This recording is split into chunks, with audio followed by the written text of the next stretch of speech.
And welcome to this week's episode of Character Choices, a live stream D&D group where us family members get together to play D&D, have a good time,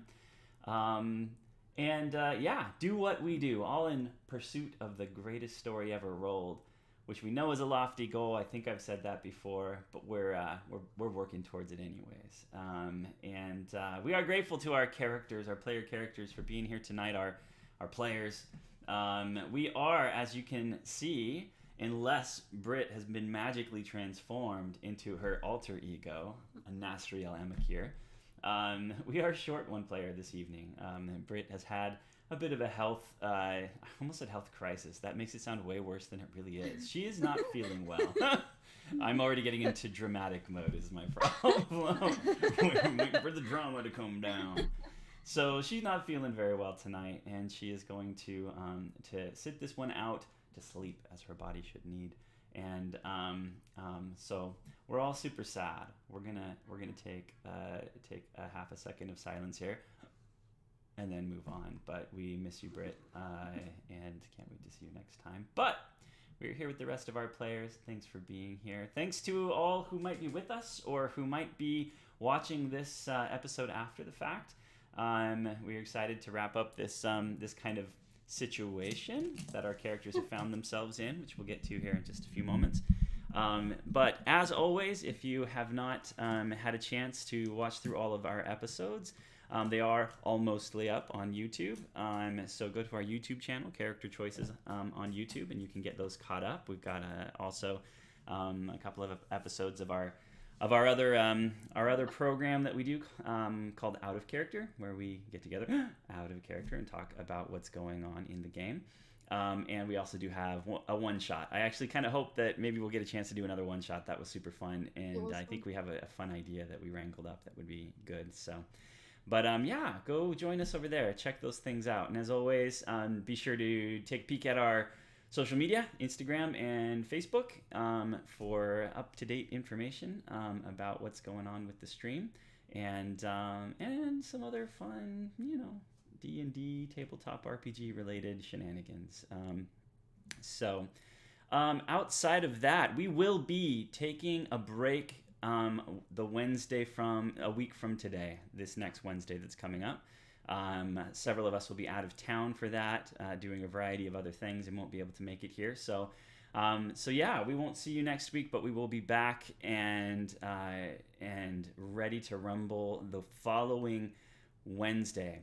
We will also be back the Tuesday just before that. I should have calendars up with dates. I want to say it's not the 3rd, but like the 10th. So like the 9th would be Tuesday, the 10th would be Wednesday, somewhere around there.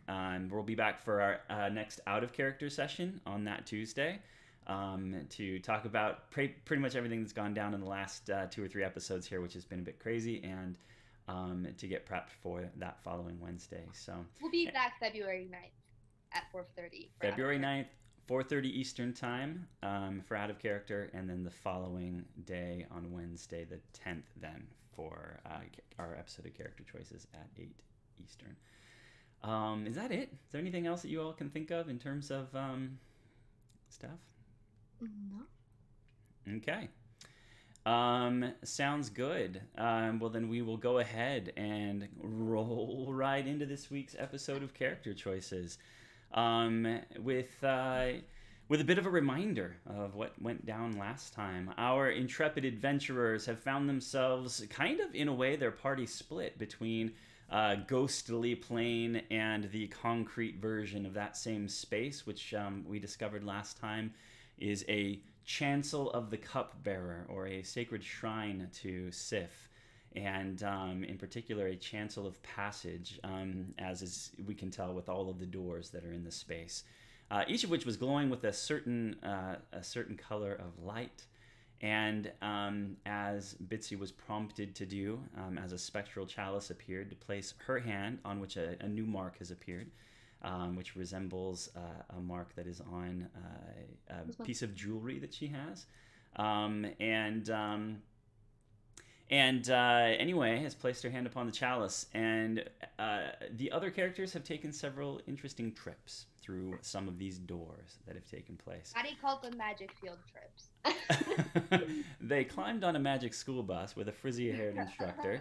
No, and each of them had received a bit of help, a bit of enlightenment, something interesting moving forward. Pim speaking to a pool of water and reliving some of his past, and Anasriel meeting a very interesting and slightly petrified individual known as Jonas of Avram Torah, and connecting in that way.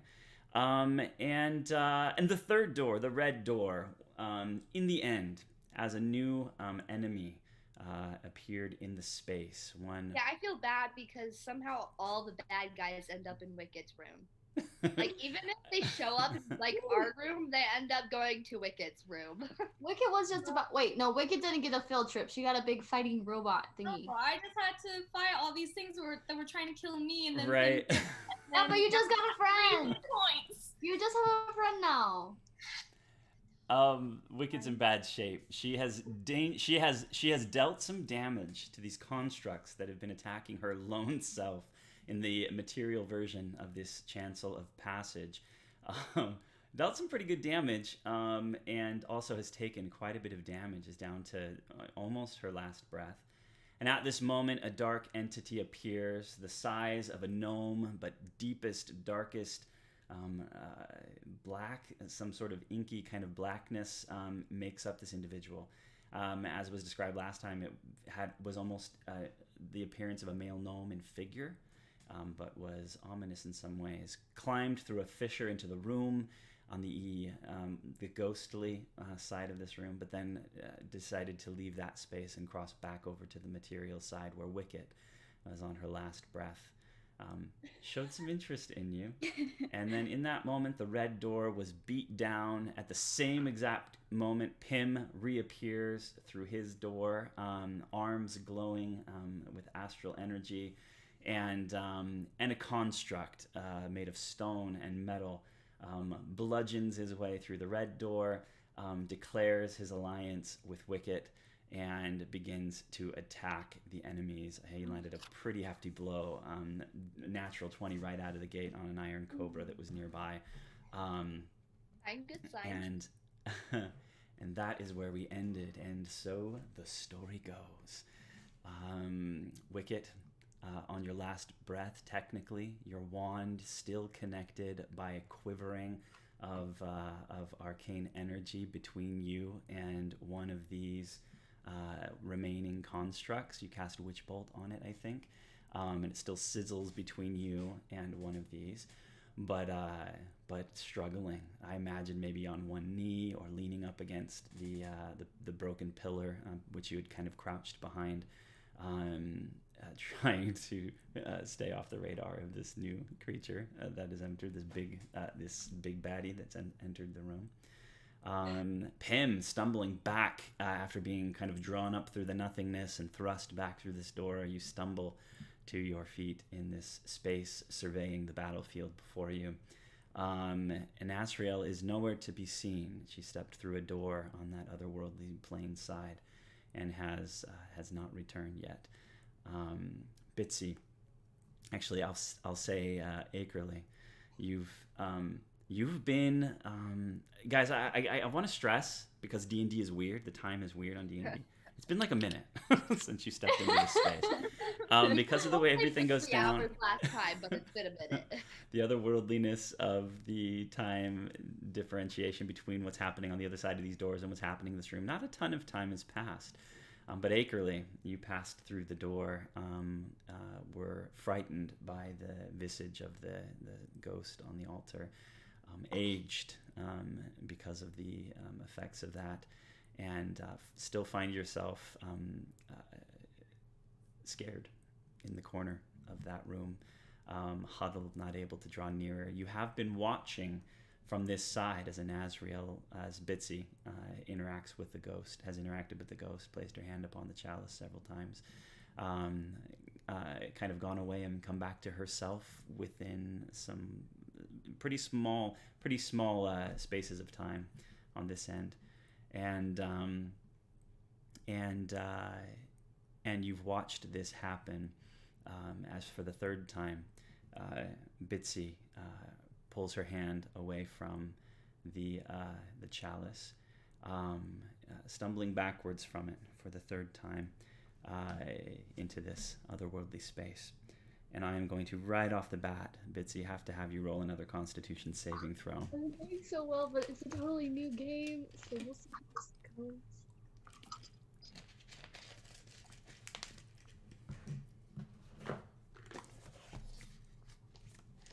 Yeah. I think I have a +3 Constitution. Yeah. So that'll be a 12. A 12.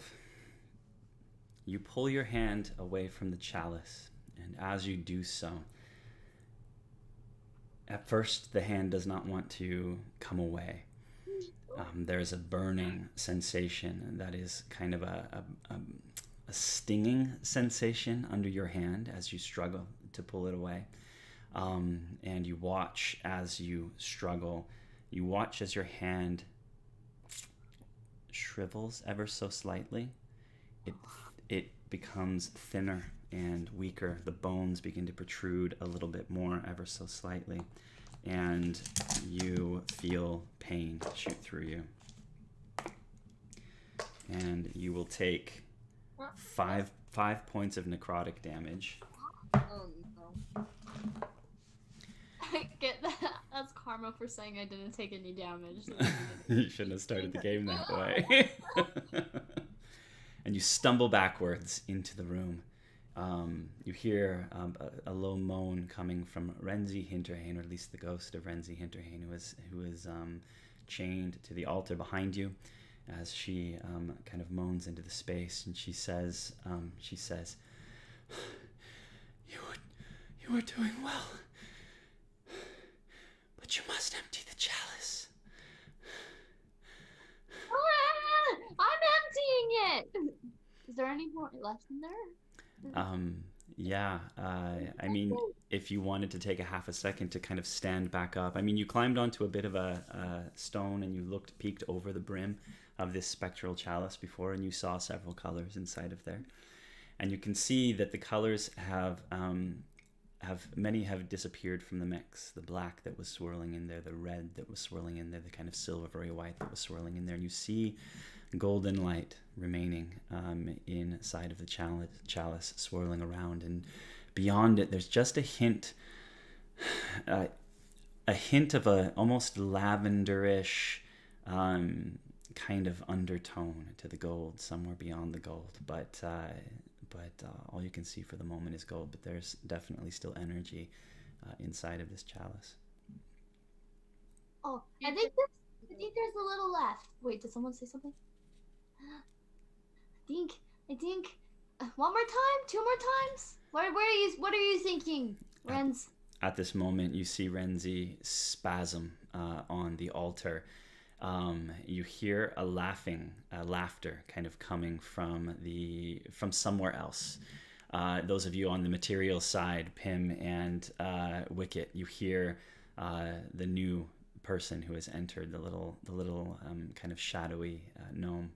You hear him kind of laugh coldly, and Bitsy on your side, you hear the echo of that laugh as Renzi spasms, arches her back, rises upward against the shackles and screams in a horrifying manner. And you watch as the chalice flickers. Whoa, no! Before coming back to what you've seen it be thus far. Almost flickering away, but coming back, and she screams to you, "Again! Again!" Again! Ah, I'm gonna stick my hand on the end. We don't do well under pressure. And it seems to solve the issue every single time. And with a bit of hesitation, perhaps even on a subconscious level, because you can feel yourself tiring, but this last time in particular, you can feel that it's hurting you a bit in some way. But you push through. Well, we get to... And you push your hand back on, and once again your mind goes white. And Akerleigh, standing in the corner, you see the fourth and final door across the way, which had been surrounded in a golden colored light. You see it course with brightness as this golden energy appears and strengthens around the silhouette, the outline of the door, and kind of flows outwards, almost away from the door in a way that is interesting but hard to describe. It looks almost like fire, but almost a liquid kind of fire coming out from around the edges of the door. And I need you to make a wisdom save for me. Time for your magical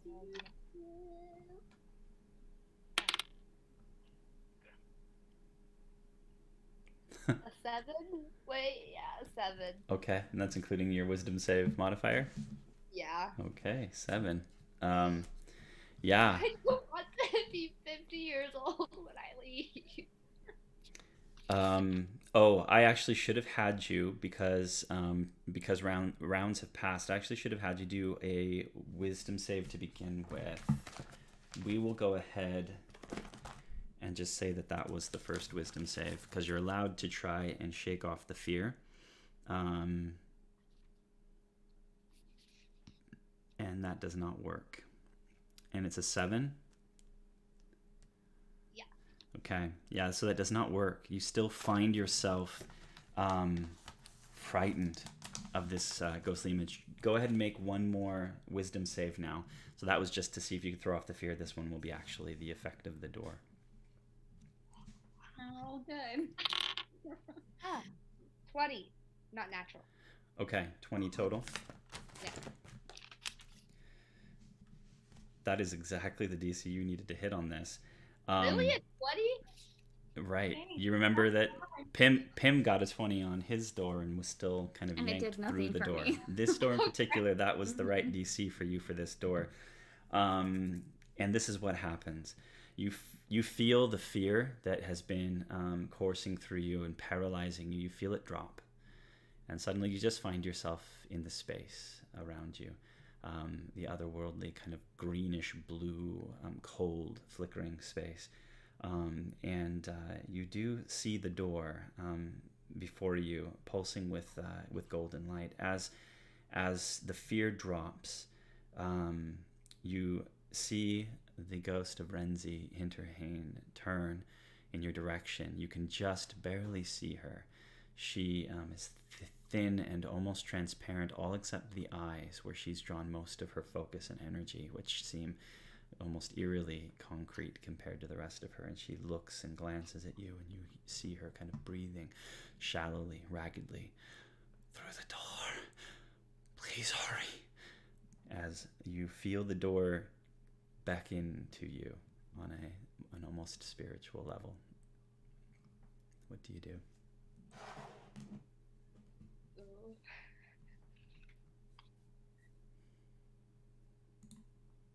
What's that? I walk towards the door, I guess. Okay. You pass the ghost, you pass Bitsy, you move. I flinch as I pass the ghost because she just terrified me 2 seconds ago. Terrified the life right out of you, literally. Yes, I'm really uncertain. Wow. You walk towards the door. You are drawn towards it. As you approach it, you can feel warmth coming off it. And the warmth reminds you of something, your past, somewhere in your past. It is not unpleasant. As you approach, it gets a little bit warmer, but it feels like a very natural, warm light as you approach. And as you do, the tendrils of golden energy wrap the door, and it shimmers and then kind of pulls back. And you see that the door has been transformed into what appears to be a gate of some kind, a simple gate made of wood, and it doesn't quite fill up the entirety of the space where the door was, but all of the extra space above it where you might be able to see through if it was just a normal space, a normal gate. It is just full of golden light that is almost blinding. but you can see a simple latch on the gate, and it waits before you, and you feel this this sense of invitation coming from it.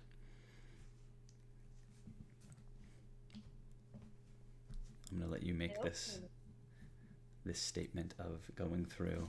It's important. It's important that you say, "I opened the door," right? I opened the door.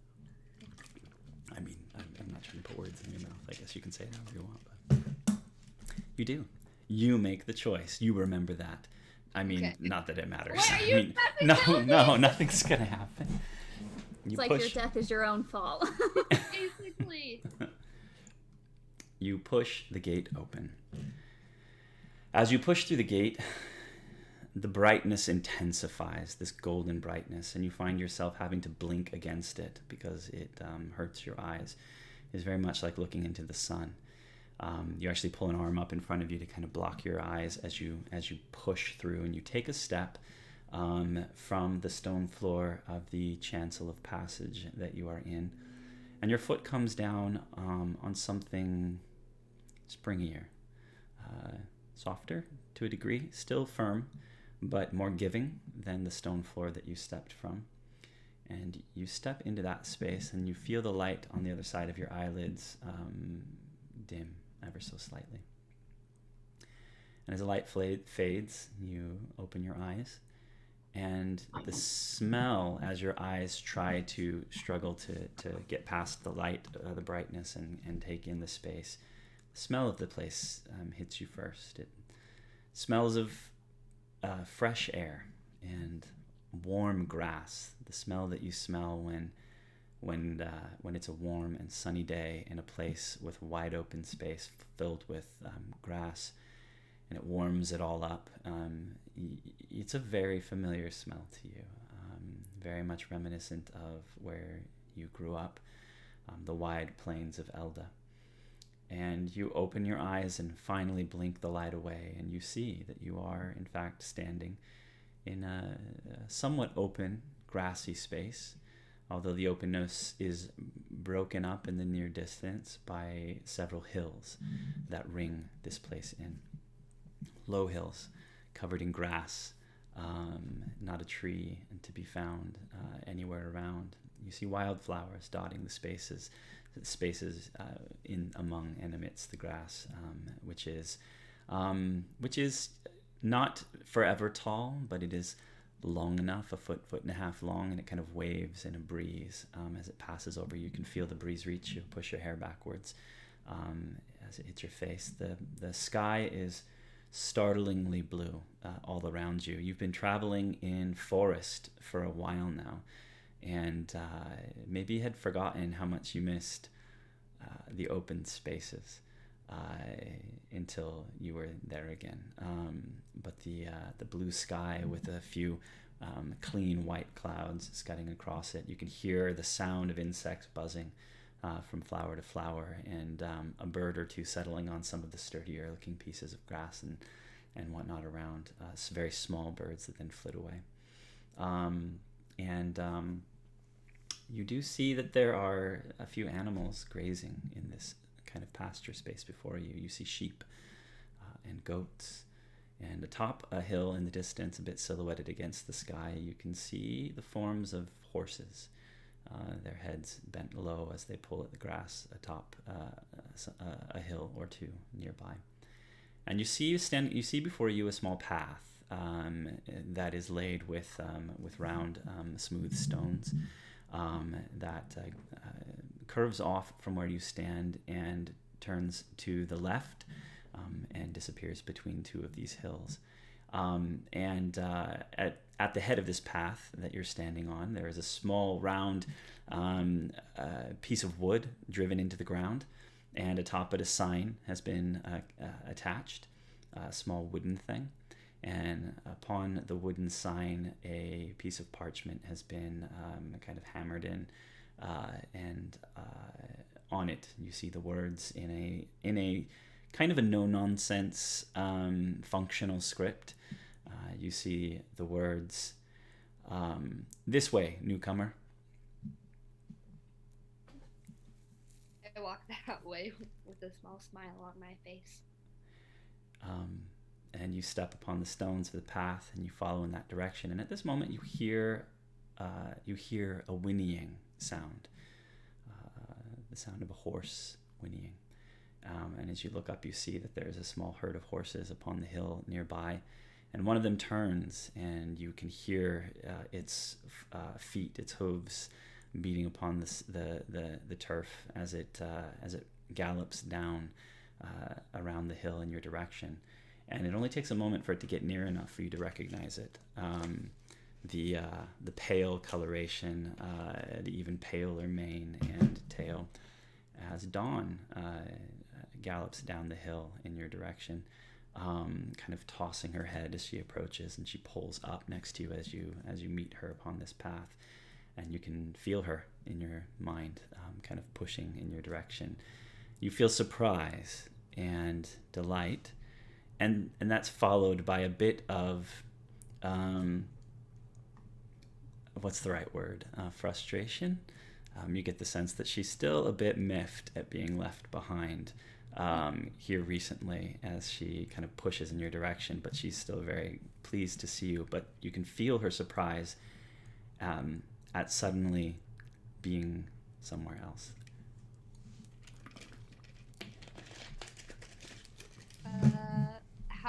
How are you here, Dawn? I mean, I love seeing you. Sorry about the rush. You get a strong sense of, do you though, kind of pass through this bond. You know me, of course I do. Thick and thin, we're pals, blood sisters. And almost more than normal, you feel her push again through to you in sensations that could almost be words. Then don't leave me anymore.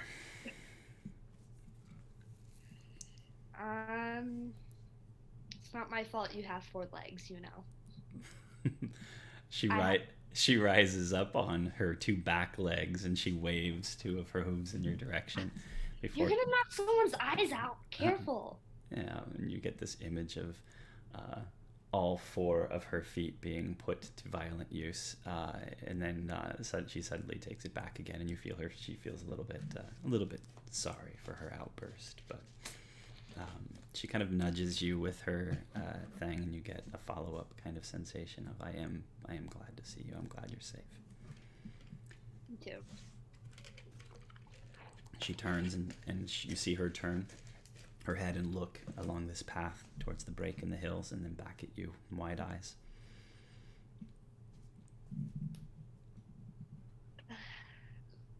This is Elda. Should we follow the sign? I mean, we're not newcomers, but it does say this way. As soon as you say that, there's a sound, a bit of a ringing noise, and kind of a ding, and you see a new sign on a post appear right next to you along the path. I meant you, newcomer. I'm surprised. I look for whoever said the voice. There is no voice. It's actually just written on a piece of parchment on the sign. What did the sign say then? It said, I mean you, newcomer. Right after you made your comment about we're not newcomers. They hear everything. I'm looking at Dawn, very uncertain. And I ask, what do you think? Should we not? Ding! Shoo! New sign appears. I haven't got all day. Oh my god. Oh. I roll my eyes dramatically and walk towards the sign. Do I have any weapons on me? Or am they all gone? You pat yourself down, kind of checking yourself for what you have. And you can see that all of your normal gear is with you. At this point in time, the sickle is hanging from its place upon your belt. Do you have it kind of put into your belt? Is that where you had that? Yeah. And the other accoutrement that you had with you? I won't do anything, but I do turn to Dawn. And I say, if anything happens, I'm running, and you should too, because I'm not I'm not gonna be concerned about you. It's everyone for themselves. She shakes her head again, and kind of tosses her head, and you feel a sensation that feels alarmingly. You've never been able to read her sensations to the degree that you are now, where they're almost coming in a form of words, but it comes across almost as "Aye, aye, Captain," and she kind of takes off at a trot along the path with you. So. You guys, you head off along the path, and it curves around. You see that it passes between where two hills come up close to each other, and you can see as you come up to the hill that the sun has risen in the sky from between these two hills. So you seem to be facing east at this point. It's a little ways up, a little bit past dawn, but you can see kind of heading towards midday, and you pass through between these two hills, and it follows a small kind of narrow trail at the base of it for a little while before curving hard to the right, and entering into a bit of an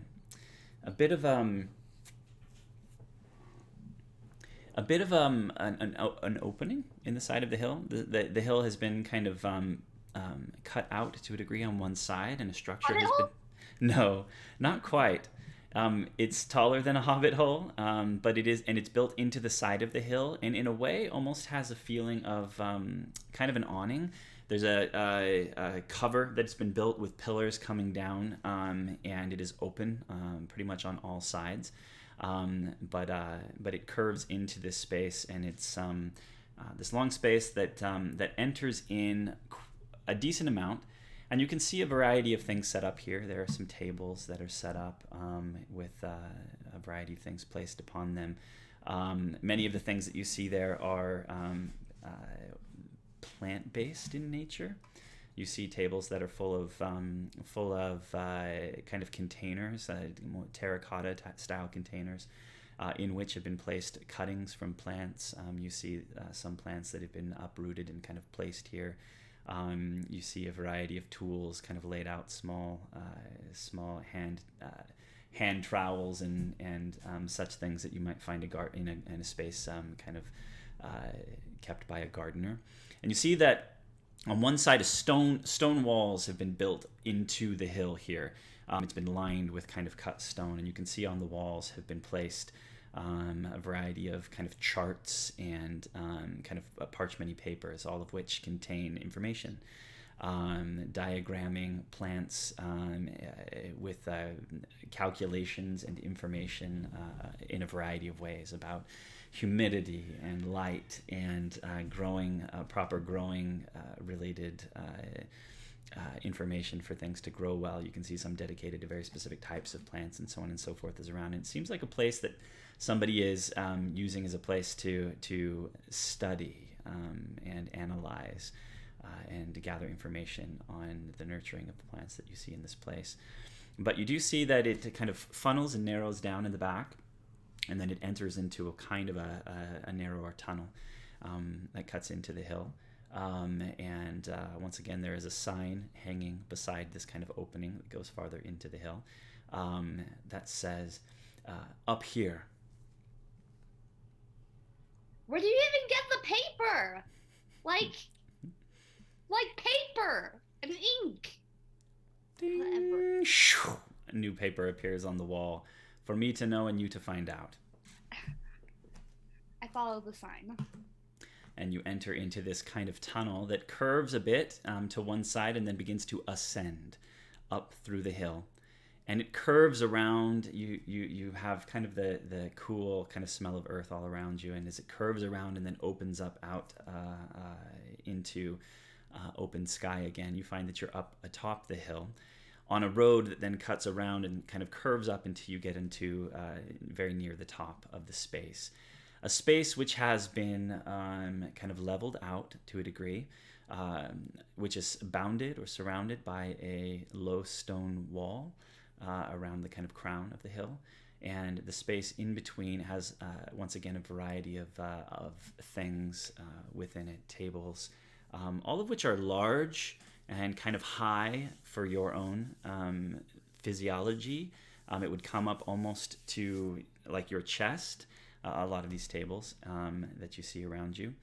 And you see at the very center a large kind of plinth or pedestal upon which is set a very intricate, very ornate looking telescope, large, that sits and is pointing up towards the sky, and you see a clear space around it.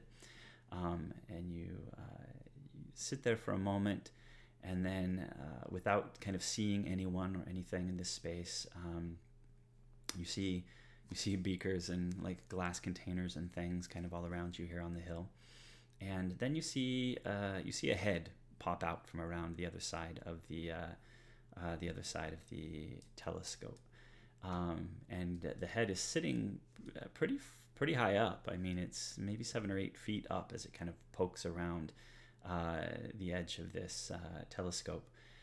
And the skin that you can see of the face and the neck is a kind of it's a kind of light gray, but it's almost a bluish gray in a way, and is a bit kind of mottled with kind of black and gray and blue. And the hair is the thing you notice comes off the head, and it comes up out of the middle of the head and then swoops down. She's got a bare head all on one side, and it comes off and swoops down real low on the other side of her head, and then kind of trails off behind her. And you see in one eye a bit of a monocle, or like a tool that a jeweler would use, kind of a large kind of monocle thing, kind of squinted into one of her eyes, and you see kind of long dangling accessories on her ears and things as she pops around, and she says to you, "There you are. What took you so long?" 2 feet. If I had 4 feet, it'd probably be faster. She kind of Who are you? She laughs at your comment, and as she laughs, she steps out from behind the telescope, and you see that the top of her is melded seamlessly into the body of a horse as this horse steps out from around. And you see the horse is that of a blue, the body is that of a blue roan horse. It has black socks and a black tail with this bluish gray fur coat that's spread out kind of around it, where you can see it. But as she steps out, you can see that she's dressed. She's got a long torso and a long neck with this kind of mohawk that curves over to one side and then kind of comes down as she looks at you. And she's dressed finely. She's wearing a very elegant-looking kind of blouse over which has been placed a vest with many pockets, but they're kind of fine. And you see fine instruments kind of slipped in and around and among them. And you can see that it trails down this vest and is created to be longer, and it goes out over the back and the rump of the horse part of her ever so slightly as she kind of trots around the corner into view, and she says, "You aren't wrong. I do forget that it's a bit easier to get around, at least more quickly, on 4 legs." She says, and she kind of moves in your direction, puts one hand out as she steps over towards you and says, "Sorry for the impatience, but there's always something to be doing, something to be thinking about, something to be working on. I apologize." And she puts her hand out to shake yours. "My name is Aphelion, sorry, with an N on the end. Nice to meet you. And your name is?" Akerleigh. I hold my hand out and shake her hand. This is Dawn. She turns and looks at Dawn. You see her raise a hand and reach into kind of one of the small pockets on her vest, and she pulls out. Hold on one second.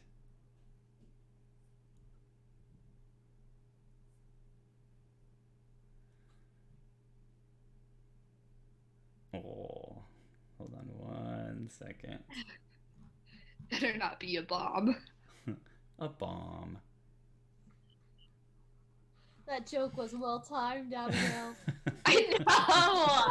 She and she pulls a bit of what looks like some sort of a dried herb out of one of her pockets, and you see her kind of crush it, and she gestures with her hand and she waves it, and there's a bit of a ding kind of sound in the air, and you see her kind of nod to Dawn, and then suddenly you hear a voice in your head, and the voice says, "There, now, I believe that this will make this whole situation that much easier. Let's check and make sure this is working. Can you hear me, Akerleigh?" Yeah. Very good. And you, Dawn. And you suddenly hear another voice in your head. Yeah, I can hear you. I turned to look at Dawn. She Eyes just wide. She looks back at you again. Hi.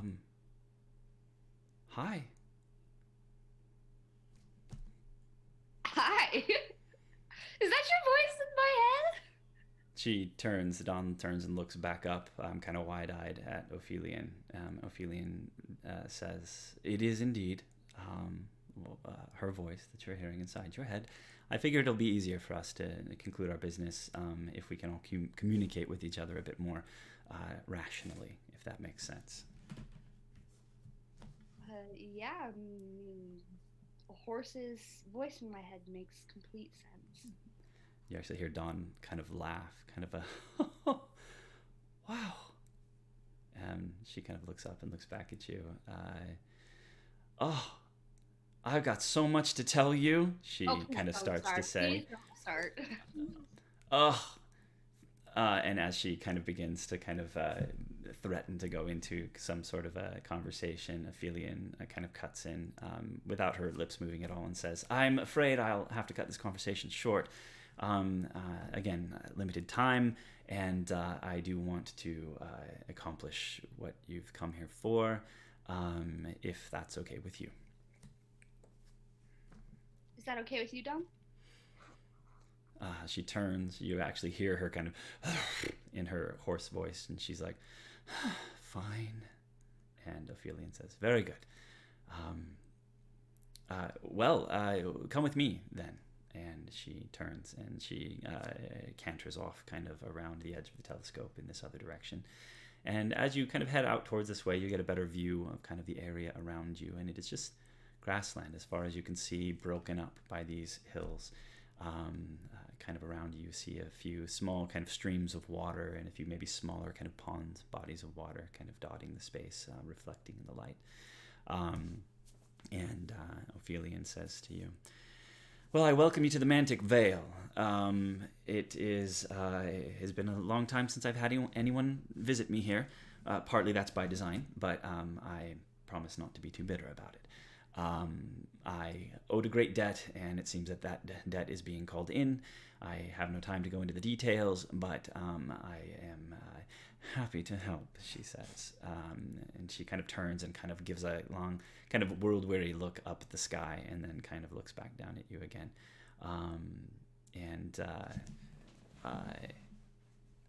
She gestures at one of the tables nearby. First and foremost, it has been brought to my attention that you are attempting to deepen the bond that you have with your friend here. And she looks at Dawn. I mean, yeah, I burn incense and stuff, but nothing fancy. Burn incense and stuff. How technical, she says. And she kind of waves a hand and a chair appears. And would you like to sit? She says. Sure, thank you. I mean, in my defense, a lot of that stuff disappeared after the deliquescence. So it's not my fault. I'm a complete noob. Wow. You are a wizard, are you not? Trained to some degree? To some. Oh. Let us try to use more exact phrasing. Perhaps you can come up with a better term than noob. Maybe more specific descriptors than that stuff. We won't go too far into it, but I would appreciate that you represent our class to some degree as an intelligent one, if that is okay with you. Meaning no offense. Oddly, I'm none taken. Good. Humility is an important and key virtue, as you, being Eldon, would know, she says. Sorry. My impatience does make me a bit cranky at times, I fully admit. But please do describe. You've attempted this before. You said you burned some incense. And where did you get this information from? Well, technically, the records aren't mine. Oh, interesting. I don't care where they came from. Okay, good. Where did they... So there's some old banner books that I got from a friend. They explained a lot of these rituals that the Knights Fallows used. Do you know who the Knights Fallow are? She kind of quirks ahead at you. Oh, yes. Very well acquainted with the Knights Fallow. Thank you very much. And you found a book about the Knights Fallow. This book was pre-deliquescence? Post-deliquescence? Oh, never mind. You said a banner book, correct? Yes. So, post-deliquescence it is, which means it is probably 75% hogwash. I'm sure there are some fun stories in there. I'm sure, yeah. Very good. Probably one of the major points of hogwash would have been information about the ritual that you saw. You burned incense. Were there other things that you did along with it? Gestures, words that were spoken, such things? Trying to remember, Dad. It's been a second. And we'll just, for the sake of things, say that yes, there were. You repeated like a mantra-y thing and kind of did some motions with the brushing and things like that. Yeah, we spoke a poem that came with the book alongside with this. Okay. Very good. Would you mind repeating to me the poem? And you don't need to, actually, if you don't want to. But we'll say that you do, that you remembered enough to repeat it. She kind of nods her head. Oh, it's not far off. Somebody must have actually beheld the ritual to get it that close. The problem is that it's in the wrong language. There is a much older and much more powerful language that's needed, but it will take you time and it will take you study to learn the words. Are you willing to do that? Sure. How do you know all of this? Oh, how do I know all this? I studied and I learned, as we wizards are wont to do. But I studied and learned it in a time when it was less hogwash, if that makes sense. And if you're allowed to say hogwash, then I'm allowed to say noob.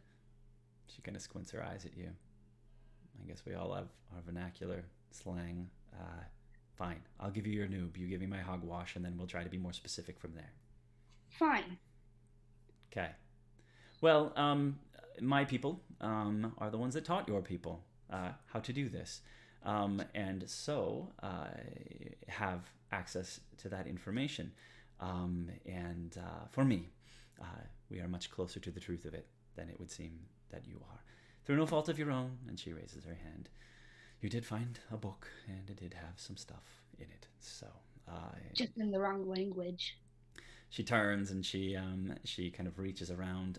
Let's see, post other questions. We want to make sure that you can continue to have access to this. And she kind of rifles through some things. She's got a bunch of things kind of stacked on these tables, paper, parchments, a variety of other things that you don't recognize. And she does reach in and manage to pull out what appears to be a much more elaborate and well-crafted version of a banner book.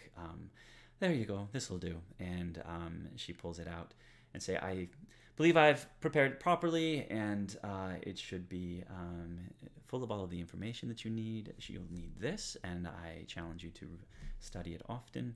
In particular, focus on studying the words that you will need to speak during the ritual. It is a language that the more you think upon it, ponder upon it, study upon it, the more it will reveal itself to you. So only time and only effort is wanting. And she turns and she picks up another small satchel and opens it. And she says, and in here are the herbs that you will need. Not incense per se, but the right stuff, you might say. Just burn this in a censer of some kind near you when you are doing this ritual. There's no need to bind it up with anything else in any strange concoctions. You don't need to put any of your blood or your hair or your spittle in it or anything like that. Just burn the incense and it will do the trick. And then follow what you find in that book. You will, of course, want to do this at dawn. It is the ideal time, the time of power, and you will need to do it, although you do not need to see the sun. I know that you will not always be in places where the sun is visible to you, as long as you do it at the right time. And so that should be of help to you, and in a relatively short amount of time should strengthen what you have begun. I will say, you already have some level of a bond, or you would not be able to, you wouldn't be as close as you are now. And that is saying something, definitely saying something. Has she treated you well? And she turns back and she looks at Dawn, and Dawn looks at her. She looks at you. She looks back. And horses can't smile, but you feel kind of a grin spread across her spiritual face as she looks up and she says, she's done all right. Is that right? You would have died if it weren't for me. And you would have died if it weren't for me.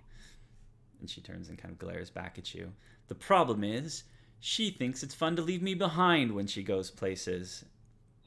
Really? I think it's fun to keep you safe, as I've shown. And what if I think it's fun to keep you safe, she says. Hard to do that from 100 miles away, isn't it?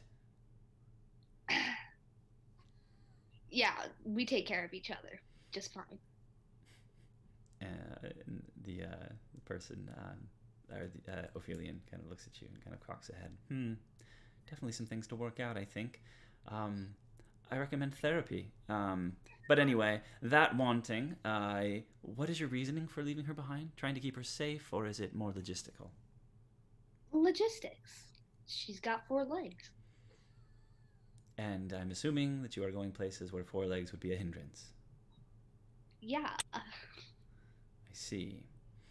Is this true, Dawn? And she's got a very school teachery persona, this woman, as she looks at Dawn, and you see Dawn kind of step back a little bit and shrink some. I mean, I guess so, she says. Some of those places would be hard. It was a bit of a tight squeeze on the boat, but we managed that, she says.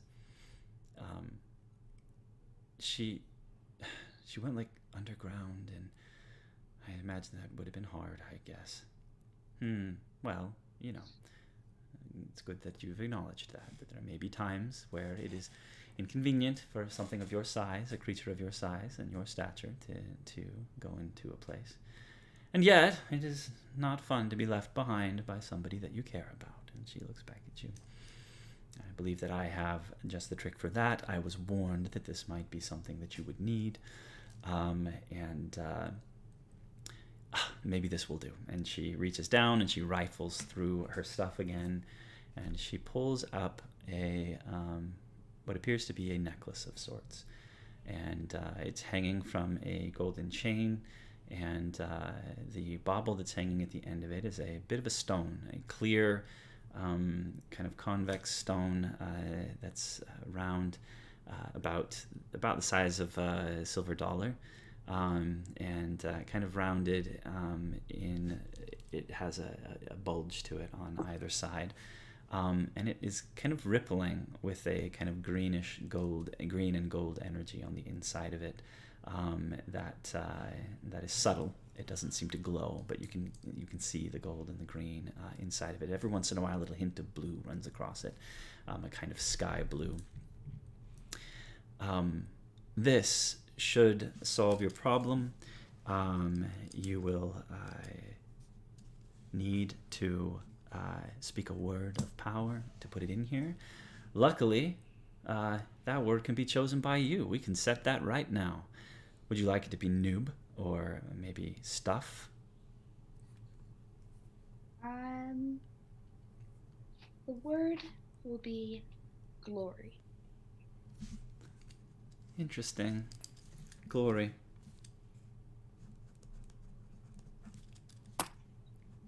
Well, Now, glory it is, and with a slight variation.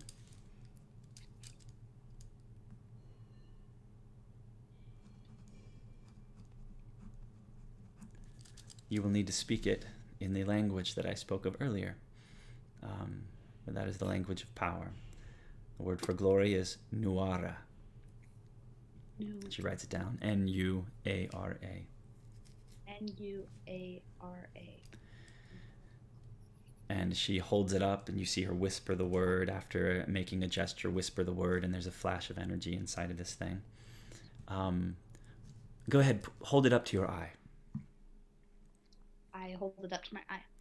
And as you look through, you can see through this sort of a lens, you see a pasture, a lovely golden pasture with wildflowers, and you see horses grazing in this pasture. But it is not the pasture that you find yourself in. The sky above it is more gold than blue, and it has a bit of an otherworldly kind of feel to it. Would you like to see, Dawn? Aphelion says. Go ahead, hold it up for her. I hold it up for her. And you hear surprise come from Dawn. Oh, that's a pretty place. It is a pretty place. A place that's been prepared. It is, technically speaking, a demi-plane. And in that demi-plane, all it is safety and warmth and grass and clear water. And it is a perfect place for you to spend your time away. Simply speak the word when it is necessary, and Dawn will be able to bide her time in this demi-plane until you call her forth once again, safe and sound. Hence, Dawn, Akerleigh will be able to pull you forth at any time that she may feel the need for your assistance, whether in a cave or otherwise. But you will not have to stand cramped upon that boat anymore if you don't wish to, etc., etc. I think that it will be of great help for you. It's made of stout magic, and it should last you a long time. This one was actually used by a friend of mine, and I believe that it served her well for quite a while. Thank you. Why are you doing all of this for us? Me? Oh, you seem like a wonderful person, but not doing it for you. I owed a bit of a debt to a friend, and that debt was called in. She foresaw your need and the moment of your arrival, and gave me the time I needed to prepare for this. But in any case, that is her want. Oh, you can see her there, and she kind of steps over to the half wall around the ring and looks kind of out over down the hill towards the kind of green pasture beyond. And as you look, you can see the figure of a woman, a human woman, seated upon a chair, a stool, something. Her long kind of flowing dress kind of flows down around it onto the ground, and she seems to be beside a very small kind of pool of water that ripples in the grass, and just staring down at it. Her hair is pure gold. It is golden yellow and kind of braided down her back, and her dress is fine, almost velveteen, and it is a kind of bluish color, somewhere between a light blue and a navy blue, and embroidered lavishly with all sorts of decoration on it, and so on and so forth. I suppose you could speak with her for a moment if you'd like. But who is she? Why don't we let her tell you that? Right. Thank you, Ophelion, for the book and the herbs and the necklace and the notes on my language. Please do work on it. Represent. And she raises a hand. Wizards, woohoo! Perhaps we'll run into each other again. She kind of squints at you. You see her raise another hand and make a gesture, and there's a bit of a ding sound. And your coat, the green coat that you wear, glows ever so slightly. Huh. Interesting. The spells are sewn on. Is that how that works? Yeah, it's easy transportation. Ah, I see. And done with an enchanted needle, I suppose. Yes. May I see it? The gambicid? The needle. Oh, yeah, sure. I rummage through my bag and pull out the needle. And it's a substantial kind of coppery colored needle. Well, that will have done up till now, but I can sense that your power is growing by the day, and you'll want something a bit stronger than that. And she kind of bends back over and rifles through her things again, and she pulls out a sterling silver needle. It is silver to the point of brightness almost, long and substantial, and you can see very fine kind of runic script etched into the sides of it. It's tarnished where the words are ever so slightly. Large I in the end. Here, this one will suffice for even the most powerful of spells. Thank you. Is this part of the debt you have to repay too? No. Let's just say it's for Dawn. And she turns and gives a wink to the horse and looks back at you. If you are to protect each other, you must grow, and this will help you do so. Thank you. I appreciate it. No problem. She points, and you can see that there's a small gate in the stone wall, a kind of wooden gate in the stone wall. She's just that way. I sense you do not have much time, so you may wish to hurry. Thank you. I go towards the gate. Okay. And you push through it, and you can see that there's a small trail that runs down the side of the hill. And you follow it down, and as you travel, Dawn's voice reappears in your head. Have you ever heard of the Mantic Vale? Do you know where we are?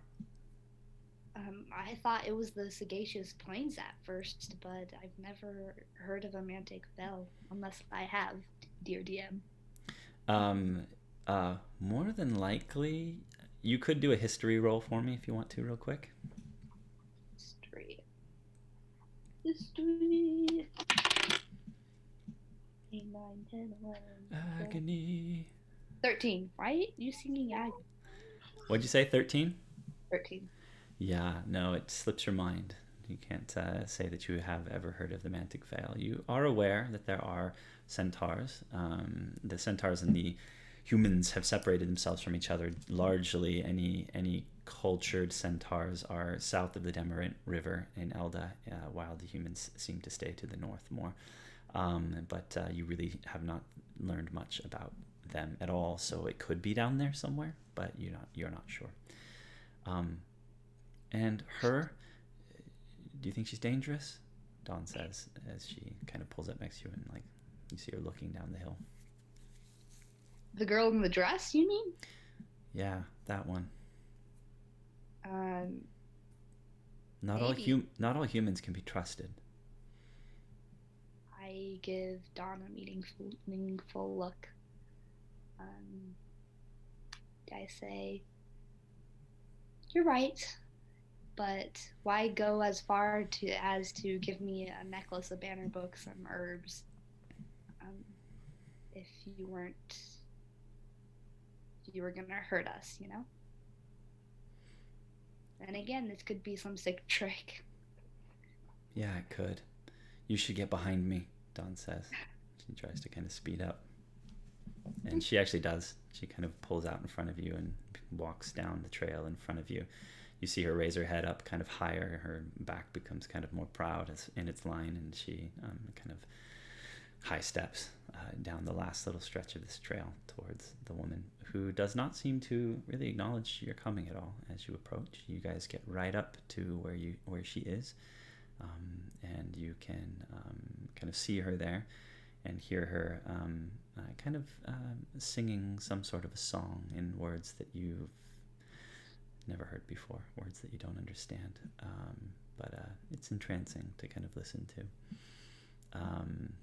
What do you do? I peek out behind Dawn. Do I recognize what she's singing at all? No, I won't even make you roll for it. This is not a song you've ever heard before, and it's in a language that you, at this point, do not know. That's frustrating, because I know 4 languages. Oh. Yep. And yet there are more than 4. Excuse me, are you Thilian's friend or debtor? I don't know the nature of your guys' relationship, but... There's no response. Hello? Is she staring into the water? Mm-hmm. How big is this water? Small. It's a small, maybe 6 feet across total, kind of an oddly round pond. There's grass growing around the edges, and there's a single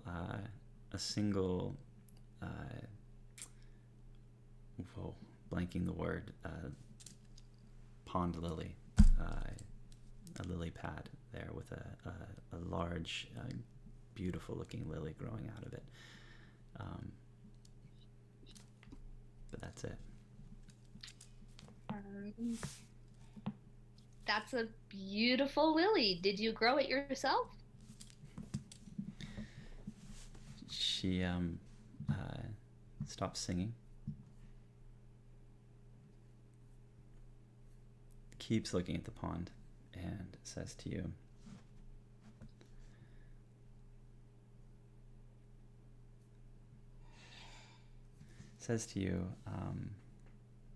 no,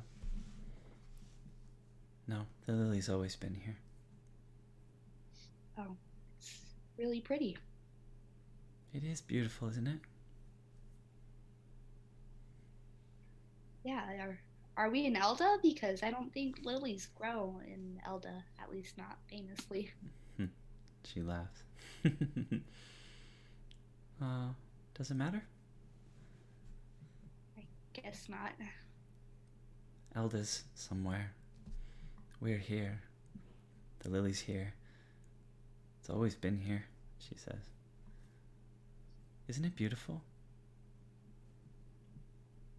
Very, yeah. And alone. Do you know why? Why? It's beautiful because it's alone. Hasn't been sought after, or pawed after, or corrupted, or touched. I lost you. What's that? Oh, I lost you. Good. You're frozen. Oh, I've got you back. There we go. Can you hear me? Yeah, she says. It's beautiful because it's alone.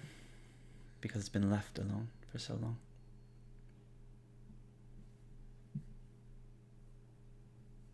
You could say that.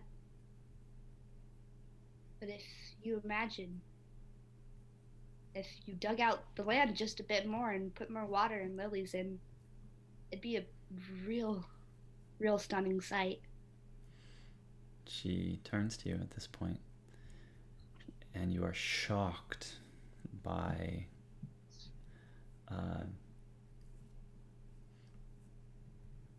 the beauty of her. Whatever the Elden ideal is of beauty, because it's different from culture to culture. And this woman ticks all the boxes. She has, and I guess I'm the one that came up with Elda, so I'll say that she's got flawless skin, kind of a milky white flawless skin. She has kind of slightly rounded cheeks. She's not overly thin. And she has bright green eyes that look up at you. Perfectly shaped nose, like everything is like a painter painted it or a sculptor sculpted it as she turns to look at you. But you get the sense that there's more to it than just the shape of her, the look of her. There's almost a force that comes off of her that you feel as she looks at you. You would dig the ground here? No, I was just imagining. Not saying I would. You would change it. Shape it to your will. I look at her. Yeah. If it would make it more beautiful and truer to its nature, then yes. I don't know a lot about lilies, but I know something about plants, and I know plants love company. All of them do. So yeah, if it would make it happier and thrive better, I would change it. I see. You are young, inexperienced in the ways of the world, the ways of men and women and races, and the ways of those with power. Perhaps someday you will see what I see. But not yet. She stands up at this point in time, turns towards you. You received the gifts that I prepared for you? Yeah, but they're very great gifts, but I still trying to understand why you're giving them to me. The cupbearer required it.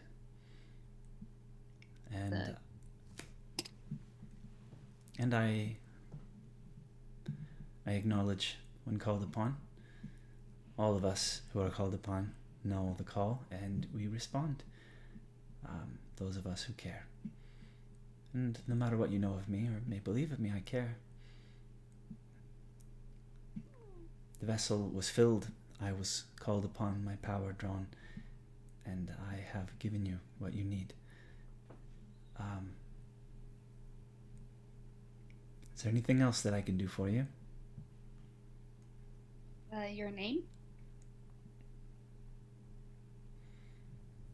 She kind of lowers her head, looks at the grass, and looks back up at you. For what good it will do you. They call me Lisbeth. Lisbeth. Pretty name. I'm guessing you already know mine. No. Oh.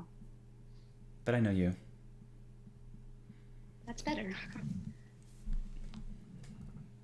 Yes. Perhaps when you've settled on a name for yourself, then that will come along with the other things that I know about you. Again, you are young and growing. Right now I'm 37, but I don't even know that. Right. We'll have to see if that I can't counts. even make a sarcastic comment.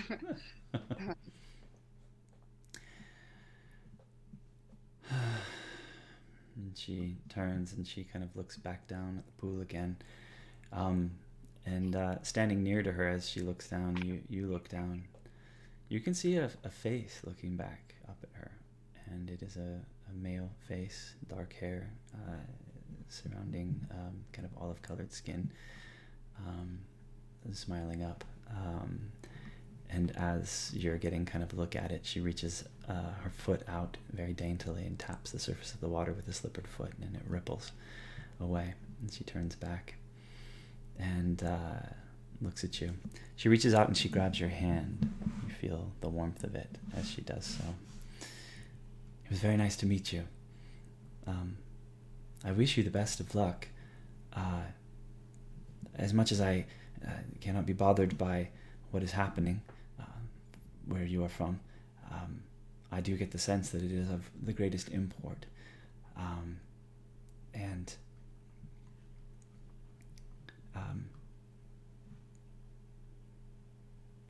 yes, be careful and do take it seriously. The fate of many hangs upon it. And she smiles, kind of half smiles at you. Tell your friends hi, she says. I will. It was nice meeting you. And you. And she kind of stops after a moment and kind of quirks her head. Oh, one last thing. And she reaches in and she pulls a very small flask. It's kind of a leather flask. It's gloriously tooled, kind of small leather flask. And she bends down and she dips it into the pool of water and pulls it out. She puts a small little kind of golden stopper in the top of it. I sense that you might need this. One last thing, being asked of by the cupbearer. It will restore to those who need it health. It will reverse the course of curses. It can only be used once. Please choose wisely how you use it. And she pushes it into your hand. And then she turns and she sits back down. And you hear a ding. Whoosh, and you turn, you see a new sign has appeared. I think it's time to go, newcomer, it says.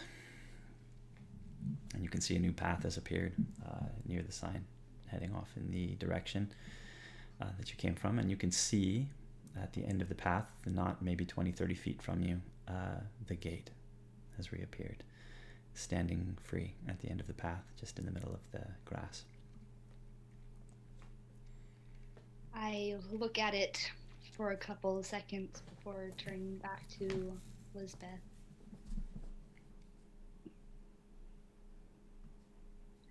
I sense that you're a sad person.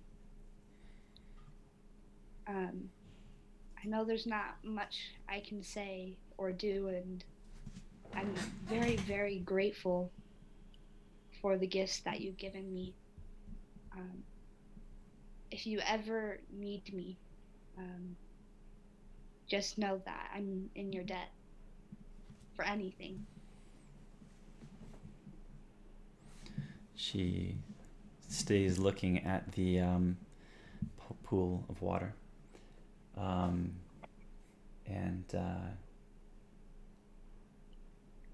without looking up,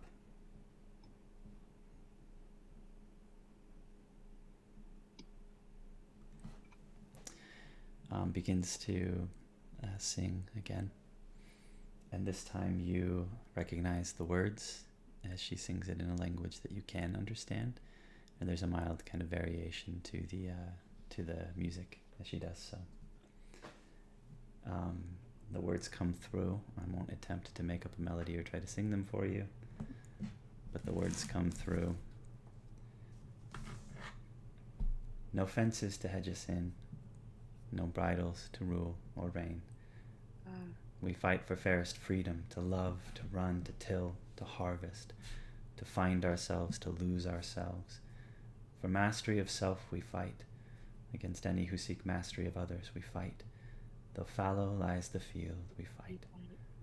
Till free we come once more, to sow in solemn glory, crimson sickles cleansed and ne'er to fight again. She turns and smiles at you once more. And you notice now, for the first time, a small pin pinned to the neck of her dress in the shape of a sickle. If you can keep our meeting between us, I prefer to be lost. And at this moment, the gate swings open, and you turn at the sound, and when you turn back, she's no longer there. Neither is the pool. I head for the gate. Am I coming with you? Dawn says in your head. I mean, if you want to. I mean, is there room where we're going? Or am I too fat? I never said you were fat. I said 4 legs, just to be fair. You are beautiful, Bob. Oh, you're not too bad yourself, she says. I don't even know I try. Seriously, though. I don't even know that I'm 37 yet. I do appreciate you, and if you say that that makes no sense for me to be where you are, that's fine. You can try out your fancy new necklace. You know, Dawn, when they tell stories about us, they're never gonna say my name without yours. I would hope not. What would be the point of the story? A lot of things, but sure, you can come. I hold up the necklace, I assume. Okay. Oh. Don't get scared, though. I think we're fighting ghosts. I saw a ghost. Really? That's about all I saw. Oh. It'd be a good story. So you kind of toss her head. Ah, that's not too bad. Oh, she's scary. And you're holding out the necklace to put Yeah, her. nice say. You're gonna put her in the necklace. Yeah. Okay. And you say the word Nuara, and as you do so, there's a flash, and she dissolves into green and gold light and kind of wisps into the necklace, which you can then place around your neck and head through the gate. And we will go ahead and take a break right there real quick before we dive back in for the second half of this. And pull that up. There we are. Thanks again for those of you that are with us. And as always, we'll give you a chance to go freshen up while we do the same. And we will meet you back here in just a little bit of time. Bonjour. Wait, no, is that good? Hello? That's hello. Don't they say Adios. don't you say bonjour for hello and goodbye? I don't know. I'll have to watch Beauty and the Beast and find out. So talk to you soon. Bye.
we're back.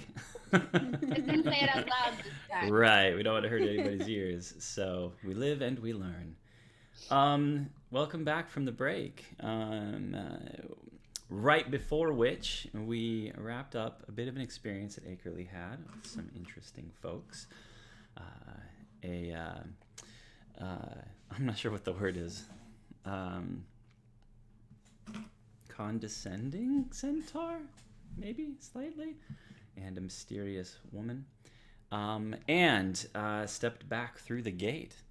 We're gonna go ahead and dive right back in because we're down to just a little bit of time here to the chancel of passage, this sanctuary that we found ourselves in before.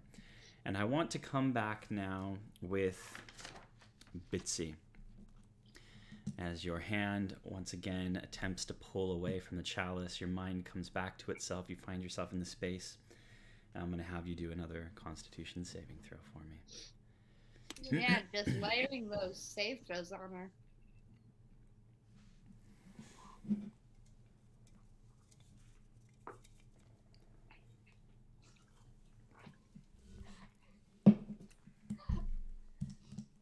Seven. Where's our bard when we Wow, need him? you rolled pretty good on the first two that you did back in the other episode. Not happening today. Yeah. I feel like it goes from session to session, if I'm being honest. Right, if you have one good session. Yeah, like You can't have two in a row. You know? definitely not in a row.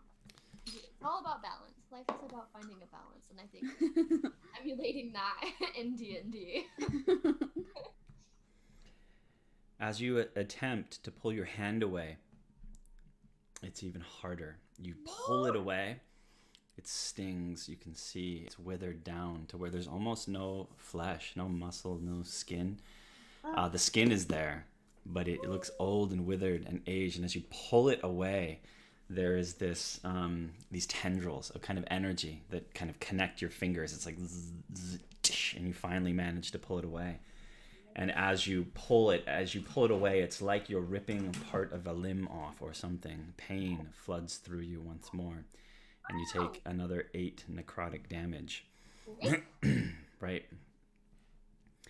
And you stumble to the floor.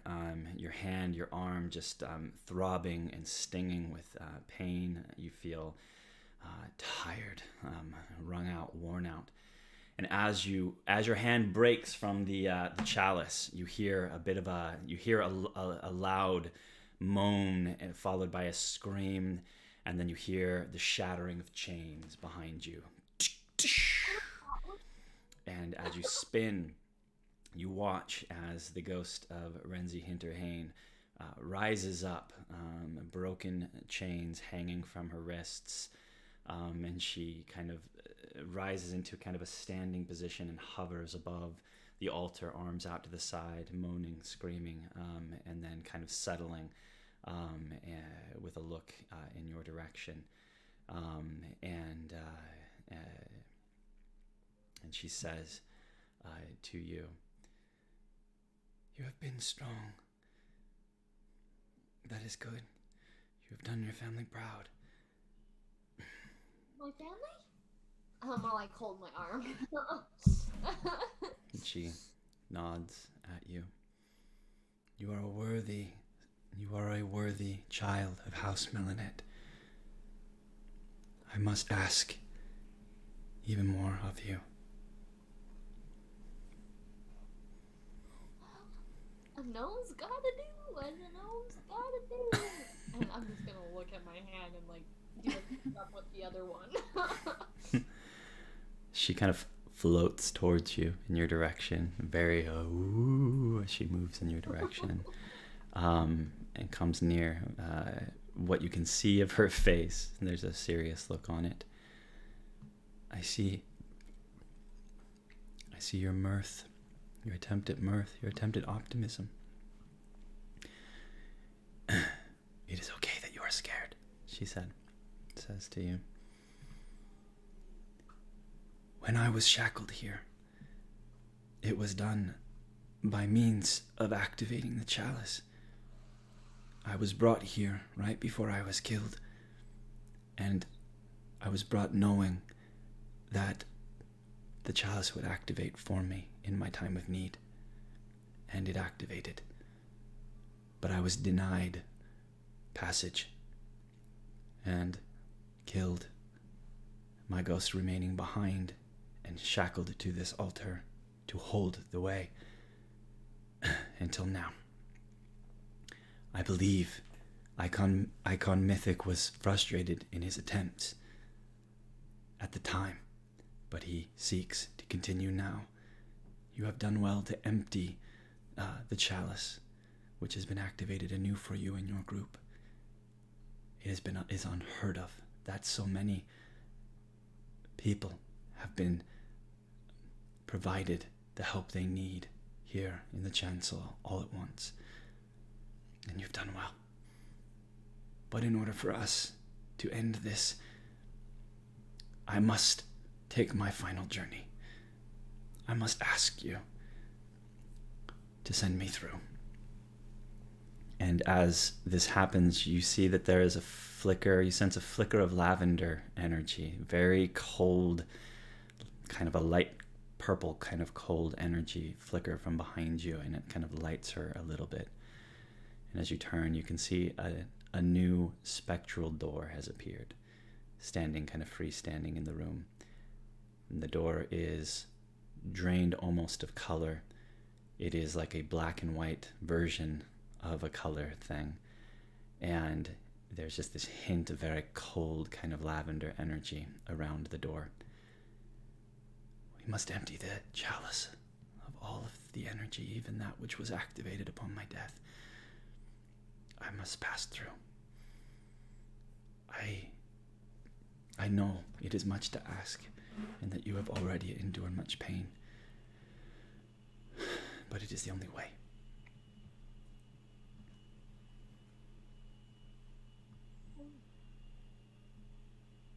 Will this make you happy? You can see a smile appear on her ghostly little face. You are a good soul. I have known so few. I do not know what awaits me.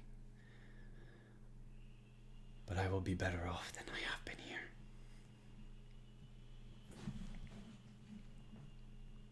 Better is always good, I think.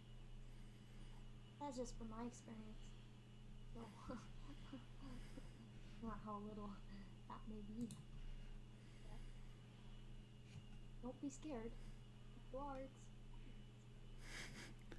And she smiles at you again.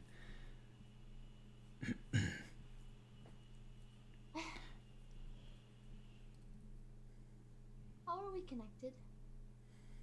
I assume we're family. I'm not dumb. I am the Chamberlain of House Melanet. My family, the Hinterhanes, has served your family, the Melanets, for a long time. For many, many, many generations. And she kind of pauses.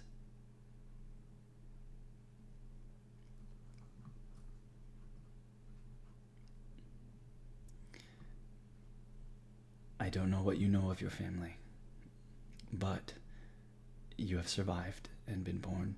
How many generations later, I know not. But where your parents were, there was a Hinterhane. And you suddenly remember that back in Orensdale, when you finally decoded the mystery of the strange stone edifice and were told a bit of your origin, you remember the name Hinterhane as the name of the gnome that bore you to Orensdale and died basically on the threshold of the place to deliver you there. Perhaps you know the connection better than I. I've been here for a long time. Well, you guys do a good job. So, well done. It is worth it to serve the good. Well, it looks like we got a bad guy to beat. I think he came through, even though I was supposed to not let him through. My bad. We'll clean it out. We'll get things back to spick and span, because I don't know if I like him. He is dangerous. Yeah, I put that together. But he is weak. Weaker than he will be. So there is a chance. And she We'll get glances at the door over your shoulder. He calls to me. We'll get you through. I'm gonna stand back up, and I'm gonna walk back up to the chalice. You ready? She smiles, which is strange, kind of a ghastly, transparent smile.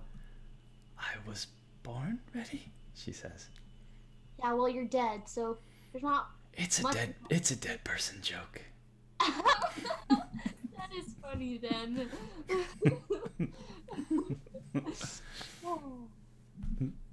Good to leave things on a joke. And then I'm gonna reach my hand out. Okay. Ready? You ready? Because I'm ready. And then I'm just going on the chalice. And your vision goes white. This time, the flash to white is accompanied by pain almost immediately. You don't know how long you're gone or what has happened, but in your mind, a moment later, you come back to yourself and you pull from the chalice. I need you to make another save for me. Like I've done a lot of good this game, so I feel like I deserve to have. Bit of dice god luck, maybe. 12. 12.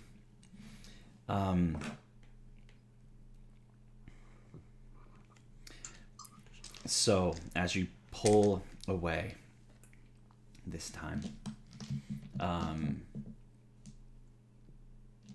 you are. You feel an immediate, just searing kind of lash of pain shoot through you as your hand pulls free. You can see that your hand and your arm in this kind of spectral ethereal form that you're in is blackened, almost as if it's been burned by some sort of radiant energy. And you take another 8 points of necrotic damage. Oh crap. I'm just gonna take a seat. There's no time.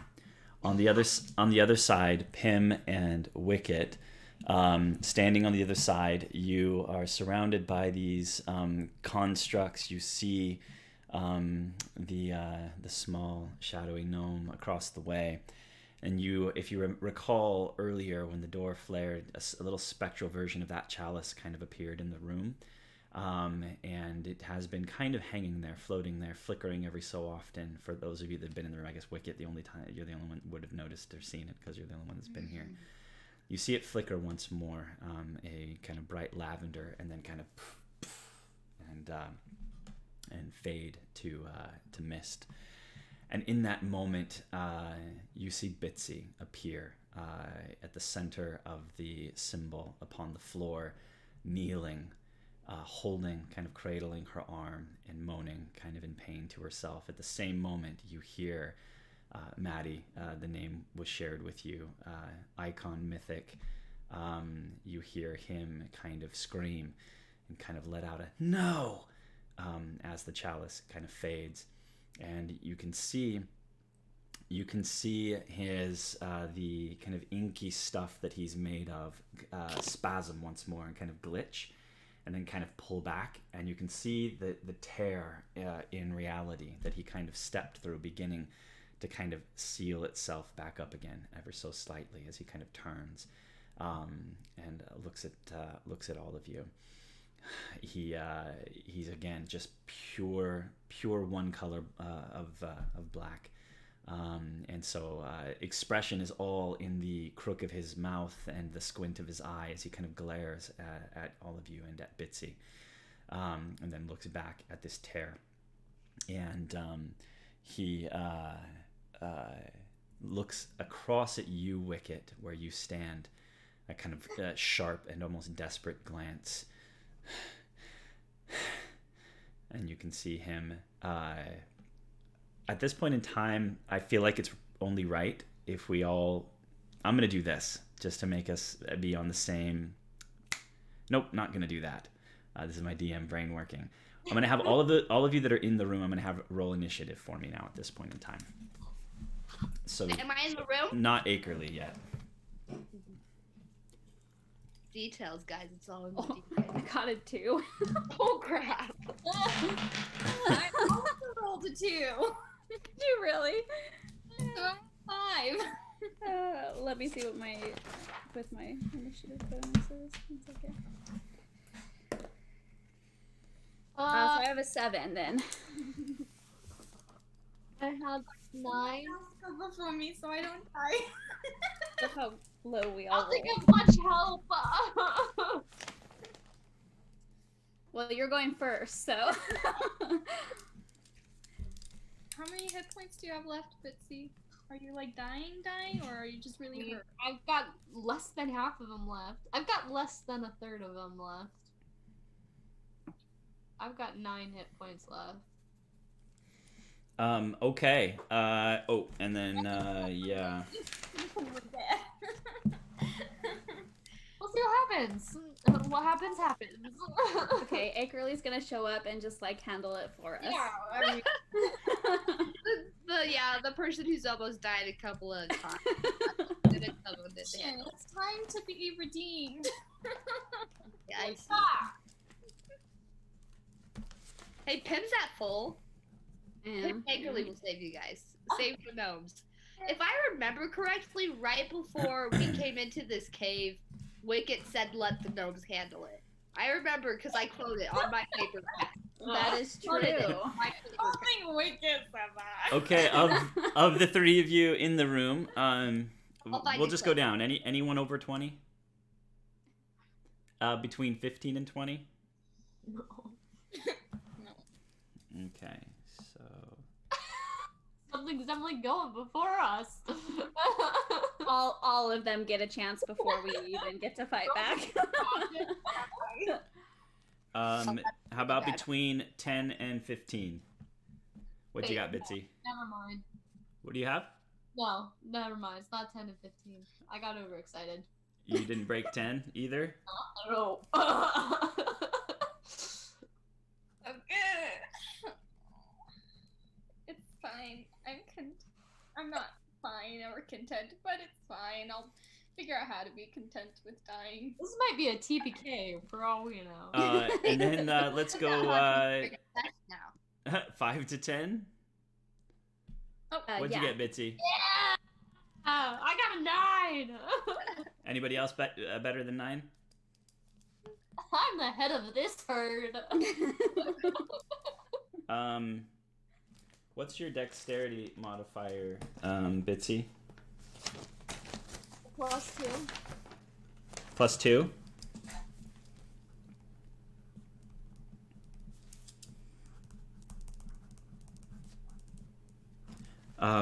Wicket and Pim, what'd you get? I got a 7. And a 5?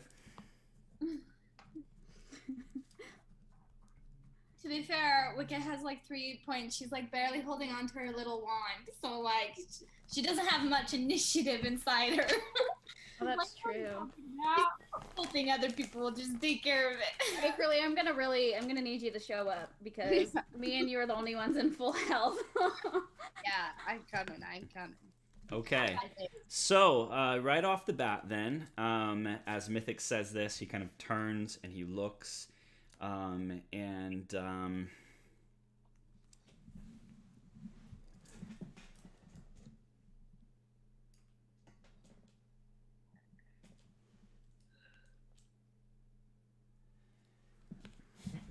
he turns and spits a word to the iron cobra that just recently kind of got battered, who is kind of coiled up beneath the kind of form of the human-sized construct that came through with the shields and had just kind of gotten done battering at it. It looks up, hisses, and then it attempts to head directly towards Wicket. Leave her alone. Find someone your own size. As it It's does like none of so, us. Maybe 2 of us together. I feel like that would Right. To kill me. If Fitzy jumped on my it back, is going maybe. to have to fend off an attack of opportunity from Adam of the Deep, who is standing right next to it. So he's going to swipe at it as it tries to get away. He's got your back. Don't worry. Yeah, he's got you. I forgot we had a new friend.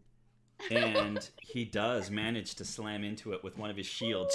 You hear him say, and slam into it as it attempts to leave, dealing...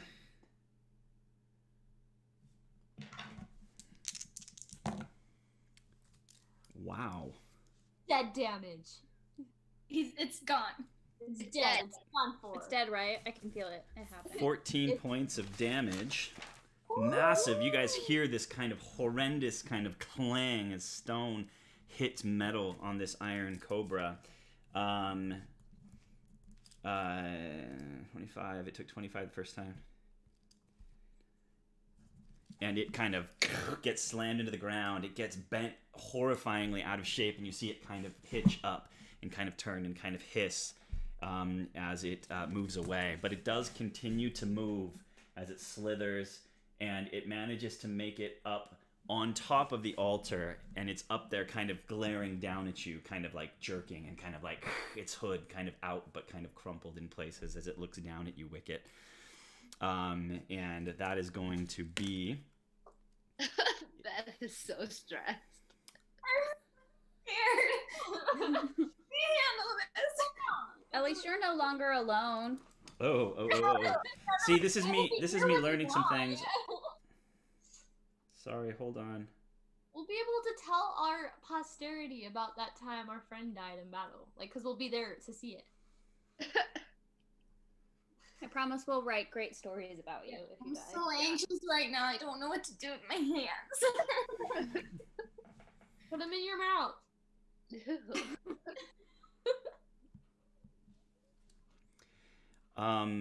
Yeah, I was reading something incorrectly.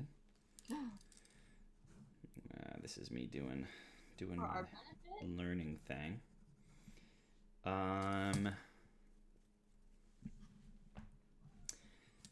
Right.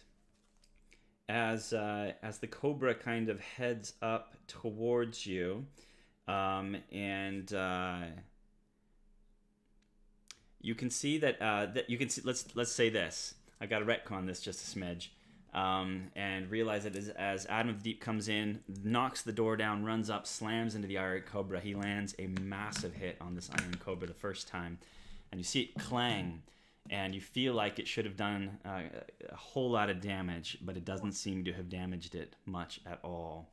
And then as he lands the second attack, a solid hit, it kind of clangs and skids off of the cobra, who seems to shrug off most of the damage that it has taken in these 2 hits, as I am looking at the details of this creature.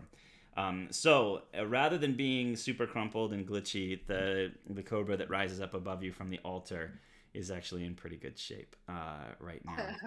Take note, it was just bludgeoning damage from this this construct that seems to be on your side and does not seem to have taken damage from those hits. So like the same as the other weird creature things, like the ones I did lightning damage to. The ones that you did damage to, and you did lightning damage, right? I did lightning and then I did thunder at another point. Right. Yeah, no, your lightning damage and thunder damage seemed to hit it just fine on the constructs. The snappy, scouty things that you took damage from. It worked on the lightning stuff. Worked on them. So I will tell you, this is a D&D thing. There are two things. There's resistance and there's immunity. And certain creatures can have immunity or can have resistance or immunity to certain types of damage. and these happen to have immunity. Resistance is half damage if it gets hit with that kind. Immunity is it takes no damage if it gets hit by that kind of damage. And it seems to not have been rocked much at all by the bludgeoning damage that was done to it by the scouts or by the construct. Does that make sense? Yeah, but it's like the same kind of, like, made out of the same kind of stuff as the other things. Slightly different, but the metal feels similar, just a different color. The cobra's a little bit darker, but as you kind of get up, you being a tinkery like you are, in fact, you can, if you want to, you can do a what would it be? There, you have a feat or a trait, by the way, being a rock gnome. Yeah, don't I get some sort of like extra? You get advantage on things relating to, and I think Artificer's lore. Yeah, what's that say? Add twice your proficiency bonus to history checks related to magic items, alchemical objects, or technological devices. So, so whatever you would normally roll for, what does it say? History checks?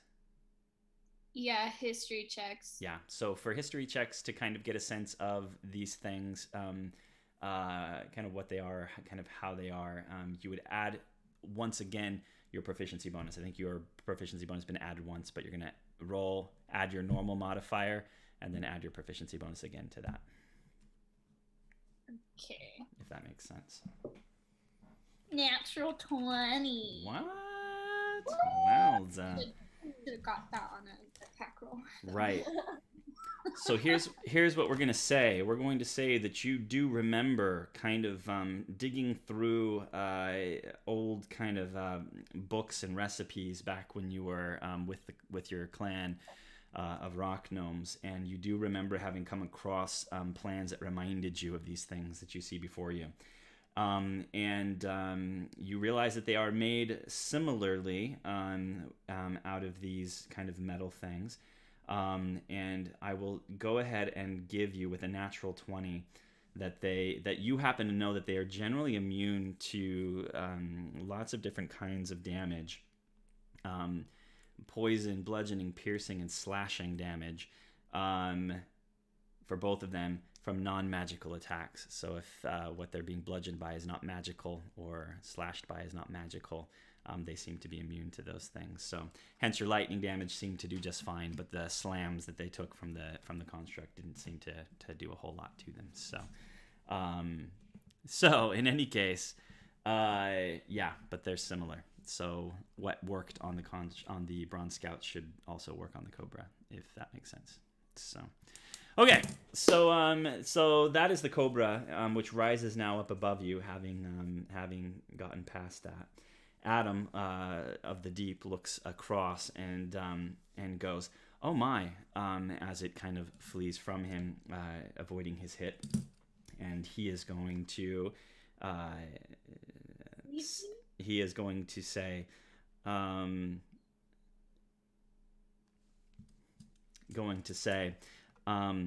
coming," and he's going to doosh, doosh, doosh in the wake of the Iron Cobra across the room. And you are going to see him climb up right next to the Iron Cobra, and he's going to use his action just actually to dash past the Cobra, realizing that he didn't have a whole lot of an effect on it. And you watch as he jumps across over. I'm sitting here playing around with this. Sorry, guys. And you guys can't see what's going on.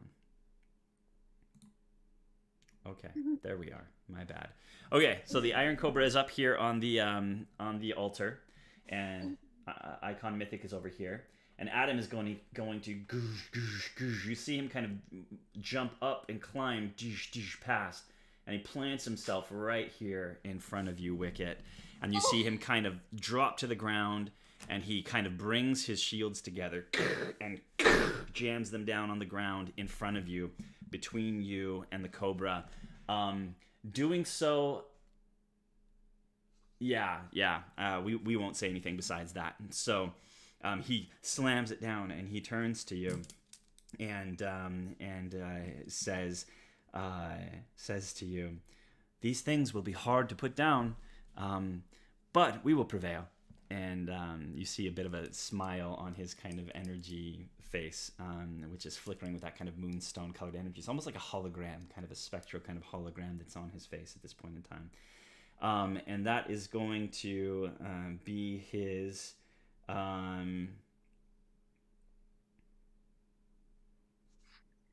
that is going to be his turn. Go ahead. What's that? Just this pathetic little like, okay. And he kind of looks at the arcing energy from your wand to these other creatures, and you do have several around you at this point in time. And he sees the kind of beat up situation that they are in and says, "It would appear that you have done well so far."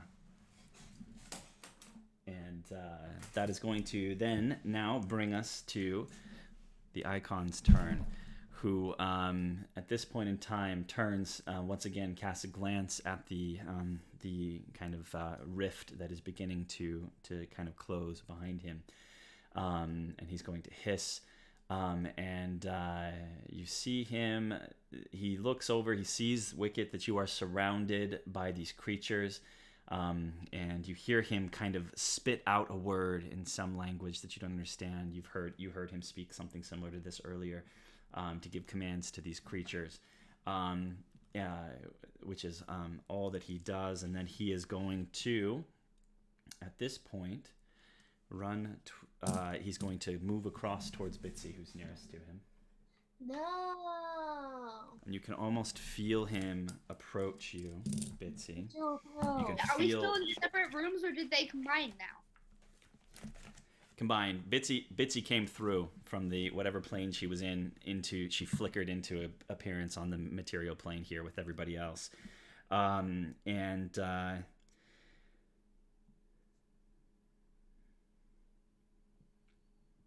I'm going to need you, as he approaches, you can feel his presence loom up over you as you look up at him. He's, again, not much higher than you, but just oozes this kind of aura at you. And I'm going to need you to make a wisdom saving throw for me. Oh my goodness.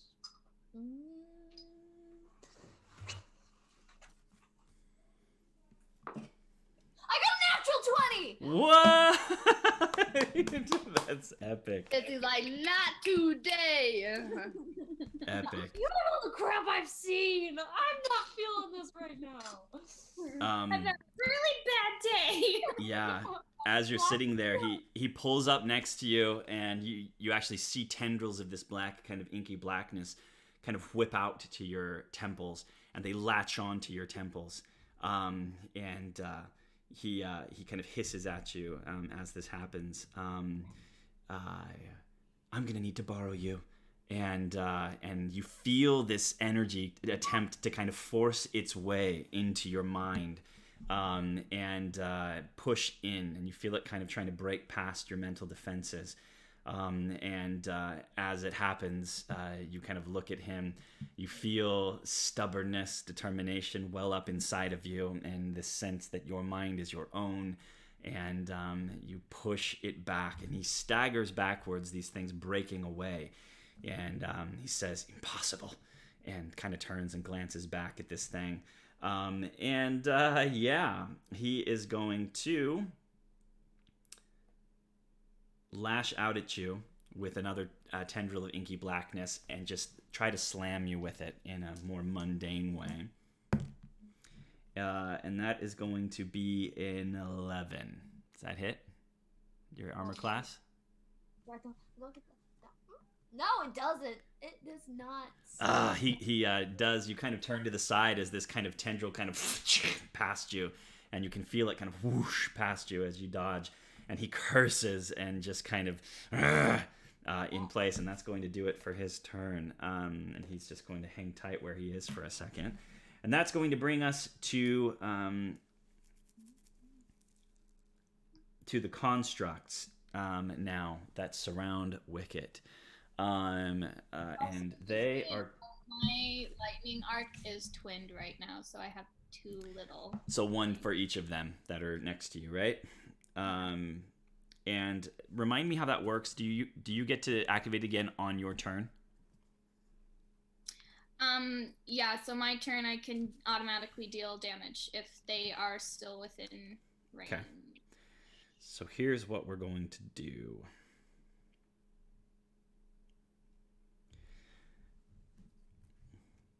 Yeah. What actually happens is you see when they when Mythic kind of barks an order at them, you can see that they kind of rear up and backwards, almost pulling away from you ever so slightly. Excuse me. And at this point on their turn, they are going to kind of rear up, and you see them all dive back into the ground and burrow away. And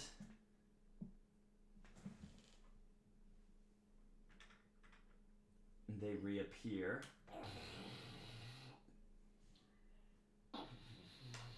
Bitsy, you're screwed. They reappear here around you, Pim. Pim! You're screwed! That's you right there. Ah. And you feel the energy arc away from you. Actually, what's the range on your spell, Wicket? 30 feet. Hey, Dad. I never know what to call you. They're both technically still connected to your spell. They're within 30 feet of you still. So it has kind of changed direction, but it sizzles kind of between the rubble in the direction of these things that are now surrounding Pim. But as they rise up out of the ground, you see lightning energy spread across the ground. Pim, I'm going to need you to make a dexterity saving throw for me. I have a question about saving throws. I also have a question, but not about saving throws. And I have a 16. Bitsy, I think you're out of range, so you're good. You got a 16? Yeah. Okay, so you're good. You save. Wicked's like, I need my questions about saving throws answered real quick, just because I feel like I'm gonna be there soon. Well, and also in case it applied to Pim. What's half of 19? 9 and 9 is 18, right? So 9.5. So rounded down, that's 9 points. You take 9 points of lightning damage, Pim, as this lightning hits you. And then the two other creatures that pulled up next to you both lash out and attempt to bite you. First one, 15. Does that hit your armor class? No. You are a slinky, slithery little halfling. Lashes out, snapping past you as you kind of dodge already in your forms, and that's a 2. That won't hit you either, so they both miss you as they reach out and try and get you in this way. Awesome. Did someone had a question? Sorry. Go ahead, Wicket. So on our saving throw sheet, there's like, I have like the little things that say like advantage. So, and I don't think I've ever used them because I never really realized what it meant. Yeah, so you have advantage. It should say a specific type. On intelligence, wisdom, and charisma. And does it say against magic? Yeah, so like if someone's doing magic stuff against me, and I have to. Yeah, if you have to save any of those saves against some sort of a magical effect or spell attack of some kind, you would get advantage on those saves. Yeah. So. Yep. Cool. Important thing to keep in mind. So. Okay, that is going to be the constructs. Bitsy, it is now your turn as you kind of kneel on the ground, icon mythic looming over you, constructs having burrowed up next to you on your right. What would you like to do? I have a question. Okay. Can I learn the words he's saying? I probably don't understand his language, but like out of context, I'm watching him say these words and then watching these snakes have a reaction to what he's saying. Okay. Like, could I like learn the words he's saying? Let's do this. I will have you do a general intelligence check for me. Roll a d20 and add your. Will that be an action? No, I'll let you do this. Just kind of to see passively if you're able to kind of pay attention enough, if you're able to retain well enough from having heard him say this. D20 plus your intelligence modifier. 6.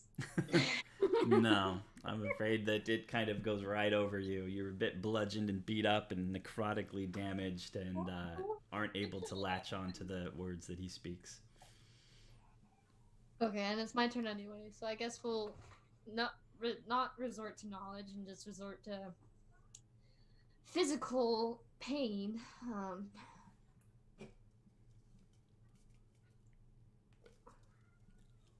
Okay, can I do like a little guiding bolt? Okay, are you gonna sling it at the icon? Yeah, I don't really like him. Okay. Okay, yeah. How does that spell work? It is make a ranged spell attack. On a hit, the target takes 46 radiant damage, so I have to roll for hit first. Ranged spell. Okay, it's not terrible. You should be able to add something. 21. Yeah, that'll hit. Yeah! I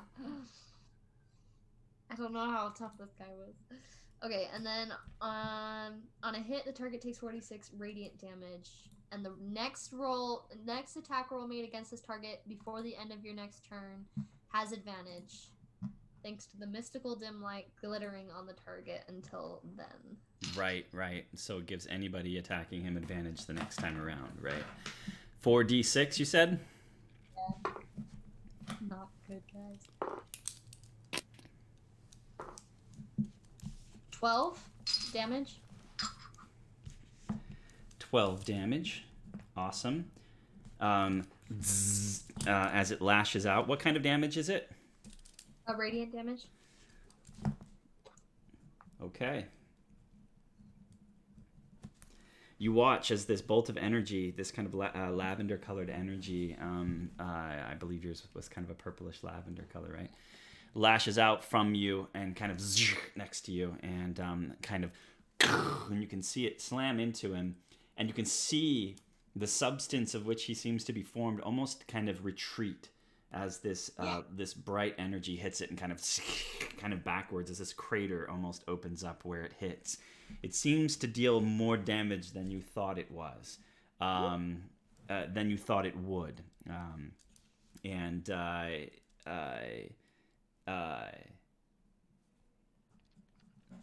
yeah, he hisses in frustration, and takes this damage, and you see that your light then kind of crawls out of the crater it made, and then kind of up over him, giving him a bit of this kind of lavender glow, darkened to kind of a deep crimsony purple over the top of his dark frame nearby. So that's your action, right? Yeah. Is there anything else you would like to do, bonus action or movement?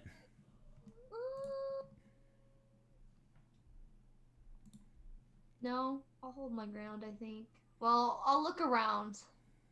I guess I should. Who's closest to me? What's that? Who's closest to me? Is it Pim? Pim is about as close to you as Wicket is, but Wicket's a bit out of sight, and you actually can't really see her behind the shields that Adam of the Deep has out. Pim's a little closer to you in terms of allies, within about 10 to 12 feet, kind of away from you, off to one side. Sweet. Okay, then I think I'm just gonna stay where I am then, and just keep an eye on them. I can't really do anything for you, Pim. Okay. If I could, I would. Okay. So that's gonna end your turn, and that does bring us to your turn, Pim. Okay. So I have my arms now, right, David? Mm-hmm. I can use those? Mm-hmm. Okay, we're gonna test out the arms. Sounds good. But I have a question. How do you want because those to look? Because flavor's all you as far as, I don't know if you thought about the color or not since last week, but it can like encase your arms, so be like a second skin on your arms, or it can be two totally separate arms, so you're like a four-armed kind of monster, whatever it is that you'd like them to be. It's up to you. But anyway, what was your question? I was gonna say, because I have 2 different ones listed on here, and I don't really understand what the difference between the 2 is. Like, are they basically the same? Because I have one with wisdom and then one with dex and strength. Let me take a peek real quick.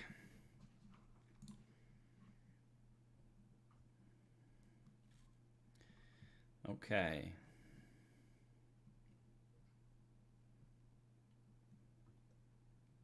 But it sounds like they do the same thing, so I don't know if it actually matters. But okay, so it deals. Oh, and me being a good DM, I would have known that this is the way that it works. So we'll say that you show up with not your arms glowing, because part of the power of this is that when you summon them, they do cool stuff. So we'll say they're not up yet. So you would be able to deal that initially, and then you can use place of your strength when making strength checks or saving throws. And when you make a strike. So you can basically use the arms. I think that your strength modifier is like the same as your wisdom modifier, so that first thing isn't going to really do much for you right now. But okay, that's what I but using them to attack, you do have longer reach, so you can kind of attack from farther away using those. And they can use your wisdom modifier in place for strength or dex, but your dex is rocking, so I don't think. I think you'll probably just stick with dex on the attack on those. Dex. Yeah, so the real benefit is the damage it does when you summon them, and then your ability to attack from slightly farther away from them. Okay. And also you get to summon them with a bonus action, so you still have an action to attack. To use. Okay, sweet. Then I'm going to summon my arms. Okay. So right off the bat, everything that you can see within 10 feet of you must succeed on a dex saving throw.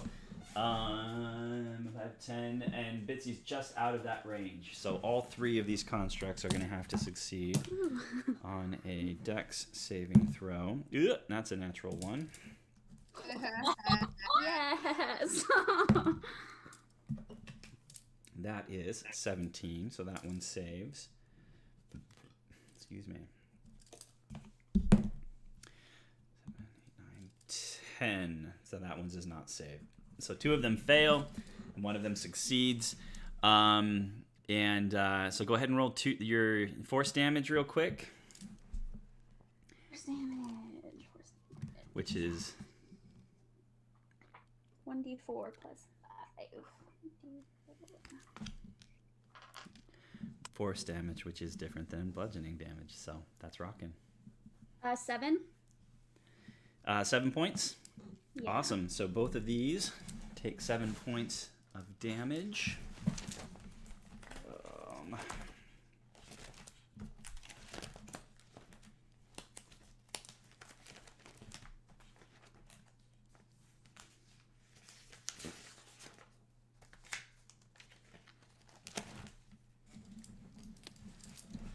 Okay, and with that, you watch as this one here crumples and just shatters into pieces. And I'm going to pull that one off the board. This one is the one that took damage. And this energy. So as these arms appear, do they appear around your arms, or do you want them to be separate arms altogether? We'll have them appear around my arms. Okay. So you kind of raise your arms up, and then this light kind of bursts into to shape around them. And as it does so, out from you, pushing back dust and debris and slamming with a horrible crunching noise into all of these creatures, one of which manages to kind of dig in and resist. And this one is the worse for wear, so it is just about down for the count at this point. So awesome. So that is your bonus action. So I can still just use a regular action? Yep.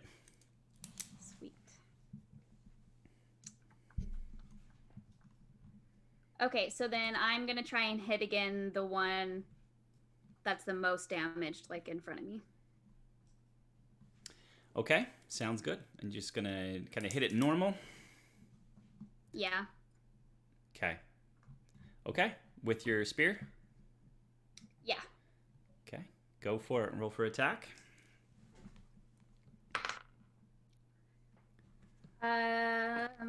18. Yep, that'll hit. Go for damage, and again, I think although you already used your bonus action to call that, so you won't be able to do the other bonus action monk things. So you might as well hit with both hands. Yeah, so I'm gonna use the 1d8 one. Okay. And I got an 8. I love it when that happens.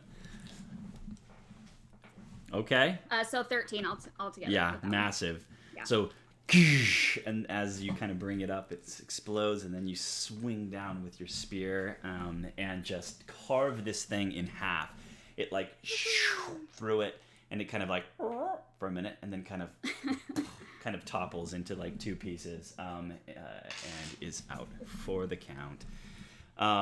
Yeah, massive damage. It's like 20 points of damage altogether there. Awesome. Are you going to stay where you are? So you have one construct kind of up behind you, Bitsy in front of you. Would you like to move? If I try and move, it has an opportunity attack. Is it close enough for that?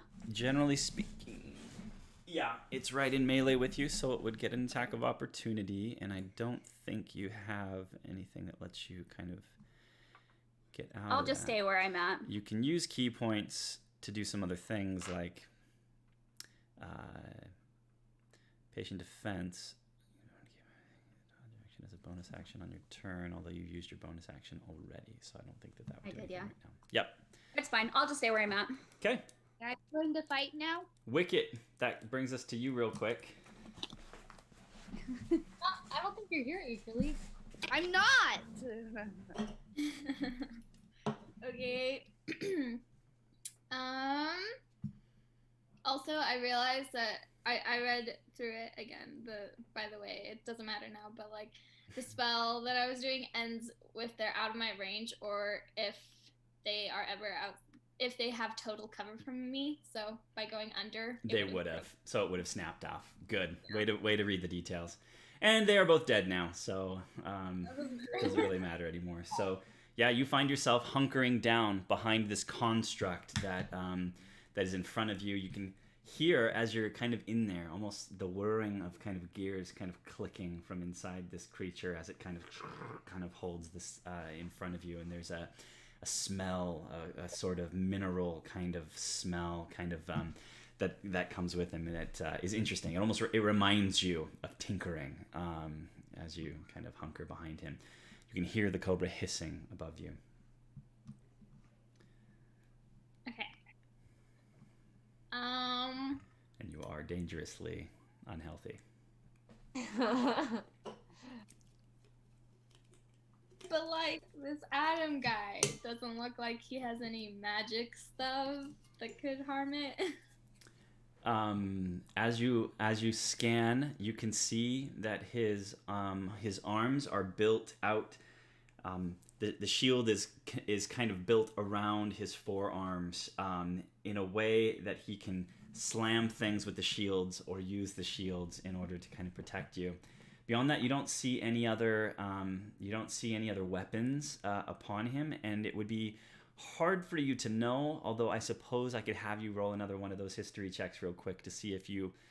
It would be at this point honestly less history and just more investigation. So if you can roll an investigation as you're kind of behind him, right on him, trying to figure out what he is and kind of what's going on with him, that would be just fine. 10.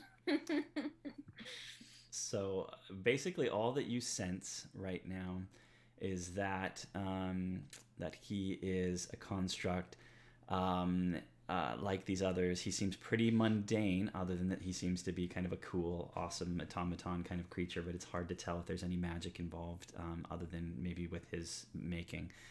And I will say that once again, with him in proximity to you, you can feel your right hand just aching at the moment, clenching around this wand in your hand. And you see tendrils of this kind of milky energy, this moonstone kind of milky green energy, kind of traveling out that cuff that I'm always talking about that appears, that shattering kind of the air around you, is just chilling.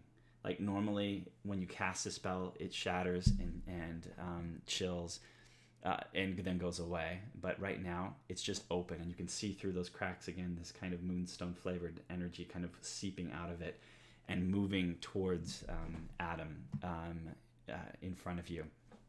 Seems to be drawing this energy, and it kind of wraps in, it kind of enters into, we'll say, a small kind of opening in the back of his torso, and you can see it kind of going in, and you can see moonstone light glimmering at the joints of like his arms and where his torso meets his waist, and coming kind of from his neck where his head is upon his shoulders, and so on and so forth. And again, he turns, and you see his face grin at you in this same kind of whitish, kind of greenish energy. Okay.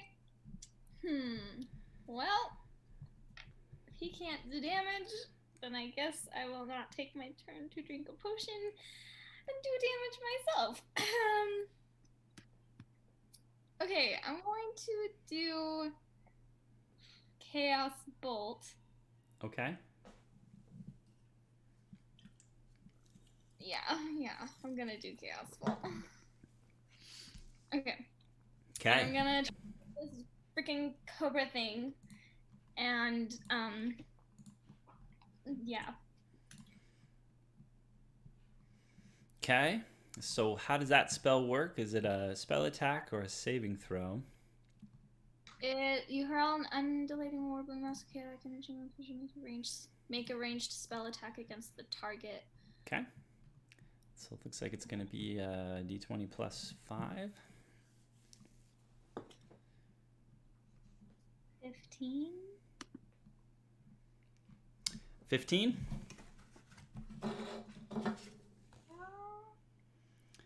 That does hit.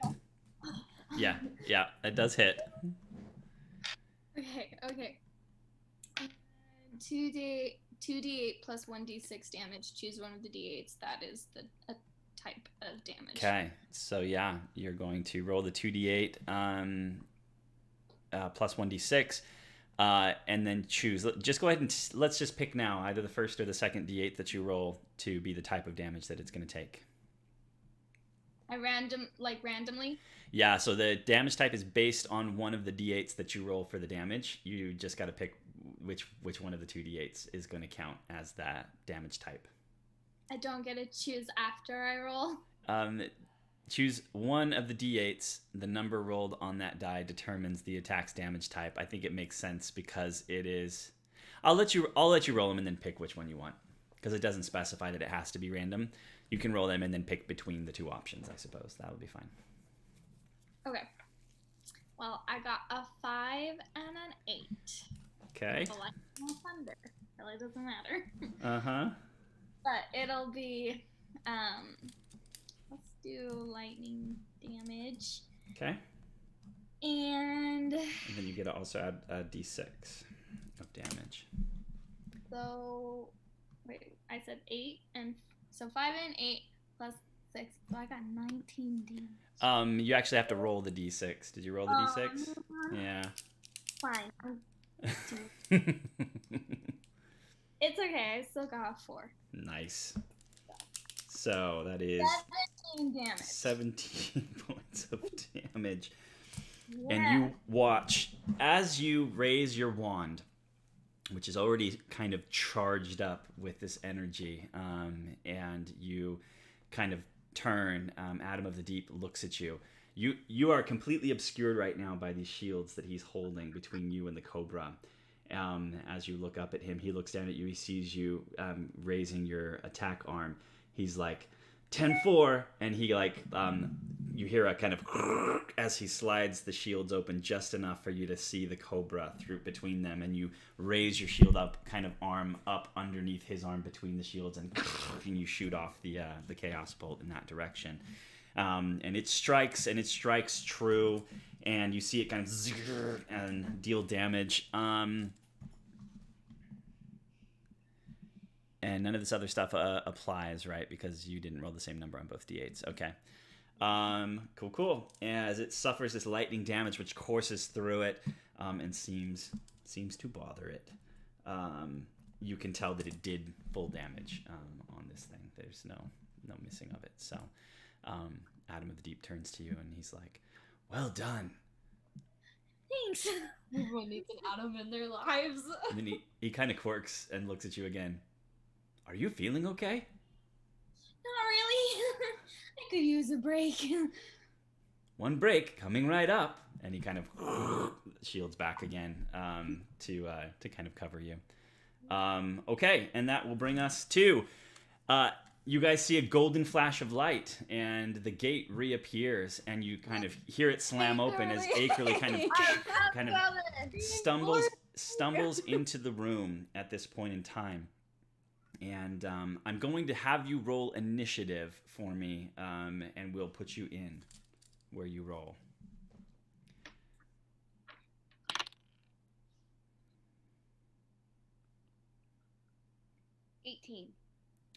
Really? Yeah. That puts you at the top of the initiative order, so it is your turn. Yay! Just gonna comment and come up. She literally stumbles in, and you Destroy. see her hands come up ready to cast something, to do something. So you drop in. You are no longer frightened. And you come in through the golden door, which I'm pretty sure was this door here. So you stumble in, and you see Icon Mythic here. You see one construct across here, and the Iron Cobra rising up above Bitsy in this corner. You see Bitsy kind of hunkered down in the middle, cradling her arm a little bit still. Yeah. What do you do? Let's see.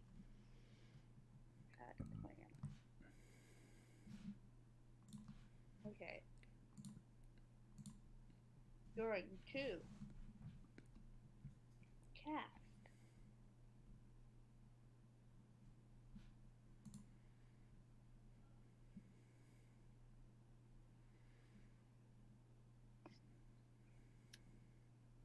chromatic orb. And you do still have movement if you need it. Okay. Well, I have 90 feet Okay. on my chromatic orb. Would Okay. I be able to hit the cobra that's looming over Bitsy? Absolutely. Pretty much you have full roam of this whole room at 90 feet. So I'm going to.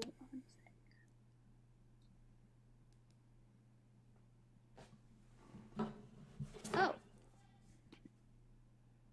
Real quick question. In my thing, it says I can cast Dragon's Breath as a bonus action. Is that true?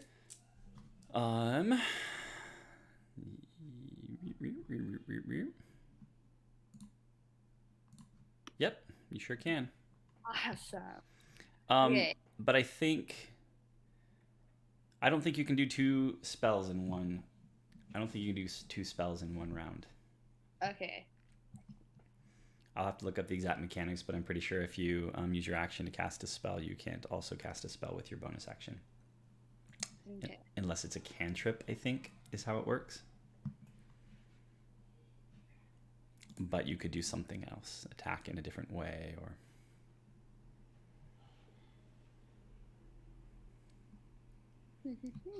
What you thinking? Okay.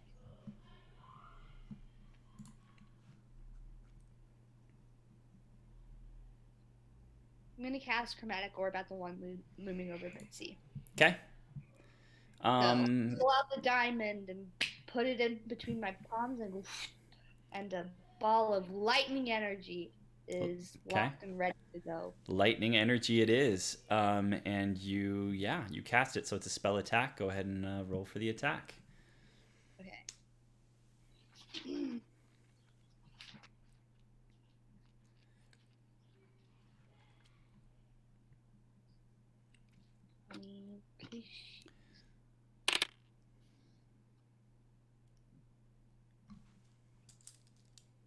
$13 to hit. 13, that's with your +6? Yeah. Okay. 13, where'd you go? Here you are. Is exactly what you needed to hit it. So, congratulations. That is its armor class. So, hurls out, slams into it. Go ahead and roll damage. 1, 5, 5. So 11 to damage. Okay. From where you are, Wicket, you suddenly hear a kind of sound similar to the one you just made as you hit it with a chaos bolt come from above you. Yeah, it takes additional 11 points of damage. That is 28 points of damage so far. Okay. And it turns as it gets hit by you and kind of at you in your direction from where it stands. And that is going to bring us... Oh, do you want to do anything else? Want to move? Or do you have another bonus action thing you would like to do? I want to move and flank the cobra next to Pim. You want to get around like on the other side of Pim to be flanking? Wait, you want to flank the cobra? Never mind. I know what you mean. Yeah, so I can give advantage. Okay. Sounds good. So we'll put you right there. And that is going to bring us to the Iron Cobra's turn, which is going to...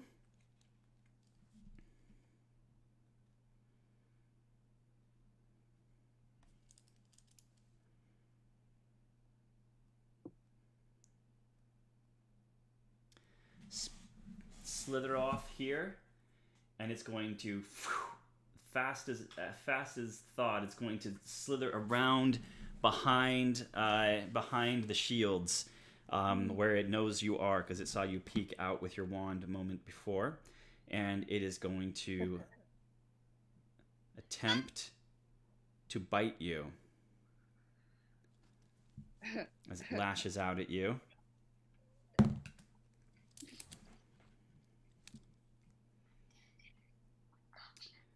And that is going to be an 11, which does not hit you. He rolled a 6. That sucks. I'm not rolling awesome tonight. So,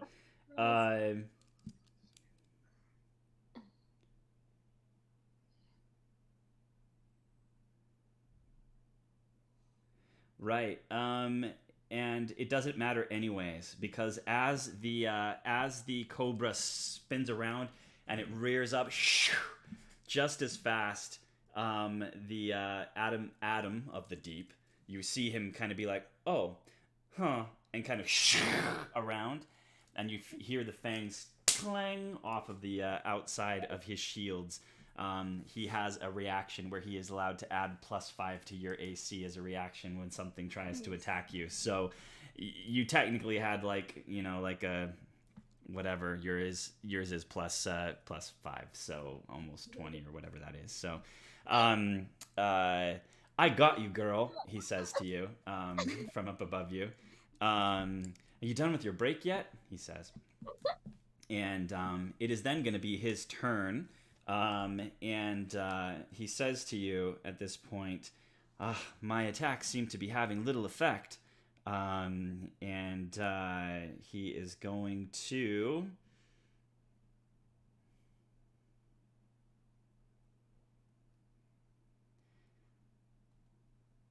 We will say this.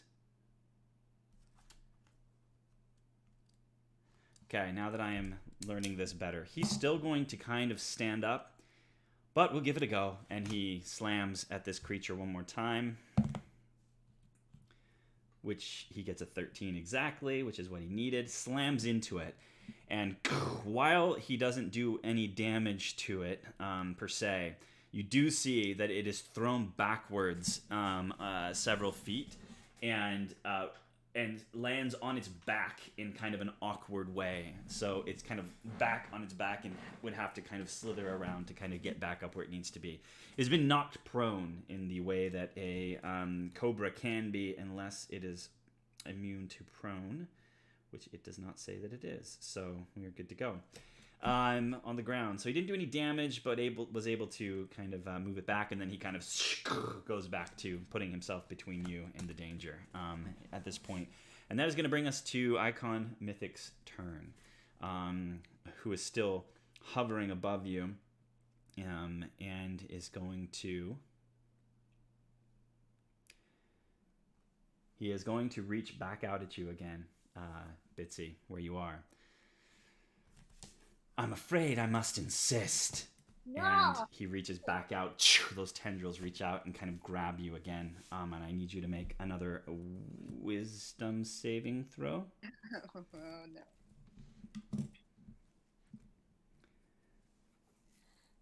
Oh, I'm really scared. 14? 14. I have wisdom against magic if that helps anything.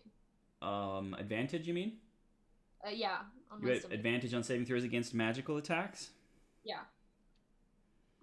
I mean, I have to assume that this is some sort of a magical attack. So I would say, yeah, go ahead and roll advantage on that. 22. Yeah, that'll do. Just so you know, the first one wouldn't have worked. So it's a good thing you had advantage. So yeah, once again, you're like, not my head! And he kind of stumbles backwards again and growls, let me in! And then he attempts to slam you with another of these kind of black tendrils one more time.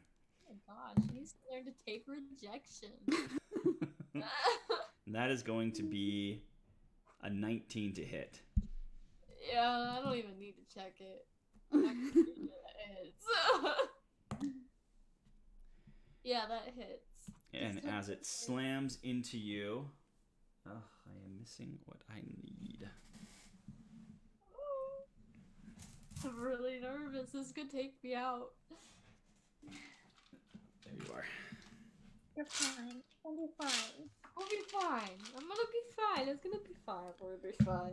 What's your dexterity? As it slams into you, you take... you feel it hit you and kind of bruise against your already weakened form. You take 3 points of bludgeoning damage. It sounds like you're about to add on to that. And then you feel, as it hits you, simultaneously you feel a slam into you, and you kind of in pain. And then at the same time, you feel as if the same tendril slams into your mind, and you feel like a shattering headache as you take another 3 points of psychic damage from that attack. Ooh, now you're at the Are same. you at like 3 right now, Maddie? Not 3. Oh my goodness. Guys, your gnomes are going to die. You need to do I something. know, and you guys said we're gonna handle this. I'm pretty sure I'm the last of my kind. To be fair, I did show up and kill 2 people already, so like I'm doing my best, okay? Bashing on the progress you have made. We just like more. Eddie, what's your dexterity? Okay, and that brings us to the scout's turn by you, Pim, which is going to... it's actually seeing you kind of come up behind it, Akerleigh. It is going to dive into the ground and burrow away, but reappear immediately right in front of you here on the other side, Pim. Okay. And it does not take opportunity attacks when it burrows because of its earth armor aspect. But it pops back up and then lashes out, attempting to bite you with its snapping metallic jaws, and rolls a natural 20. Ah! Finally! A lot, but I still don't like it. And it slams onto you as it disappears, and you're disoriented, and it pops back up and latches on to your arm. You take 6 points of piercing damage as it into your flesh. You can feel it pierce into your skin. And then there's a shock as lightning energy lashes out from the bite, and you take an additional 5 points of lightning damage. out? Are you out? Woo! Okay. And it kind of shakes and then kind of lets go and kind of pulls itself back, just kind of rearing backwards ever so slightly in preparation. And that is the only scout left. So that brings us to you, Bitsy. Yep. Okay. We're just gonna. I think I'm just gonna guiding bolt because that worked so well last time. Okay. So I think I'm just gonna guiding bolt again. If I can find. Okay. So I've got to see if it hits first. I don't know, guys. Hey, Wicked, did you use the dice rolling feature in D&D Beyond? I accidentally pressed it at one point. Awesome. It actually shows up like on other people's things if they're in the party with you, and it tells them like how you fared when you do that. That's a cool feature. I didn't know that happened. So way to go, D&D Beyond. Okay. Guiding bolt. What'd you do? 9 to hit. Yeah, this time he sees you coming with the same old tired trek, and you see him smirk and kind of out of the way as the guiding bolt past him and slams into a wall beyond. He laughs. What else would you like to do?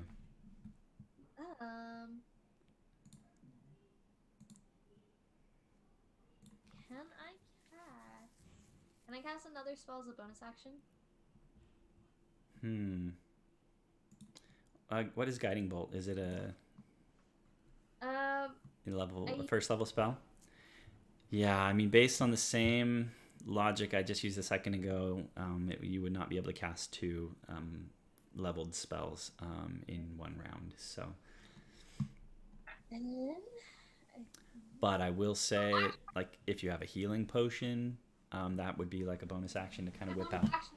This works because I wanted to cast this anyway.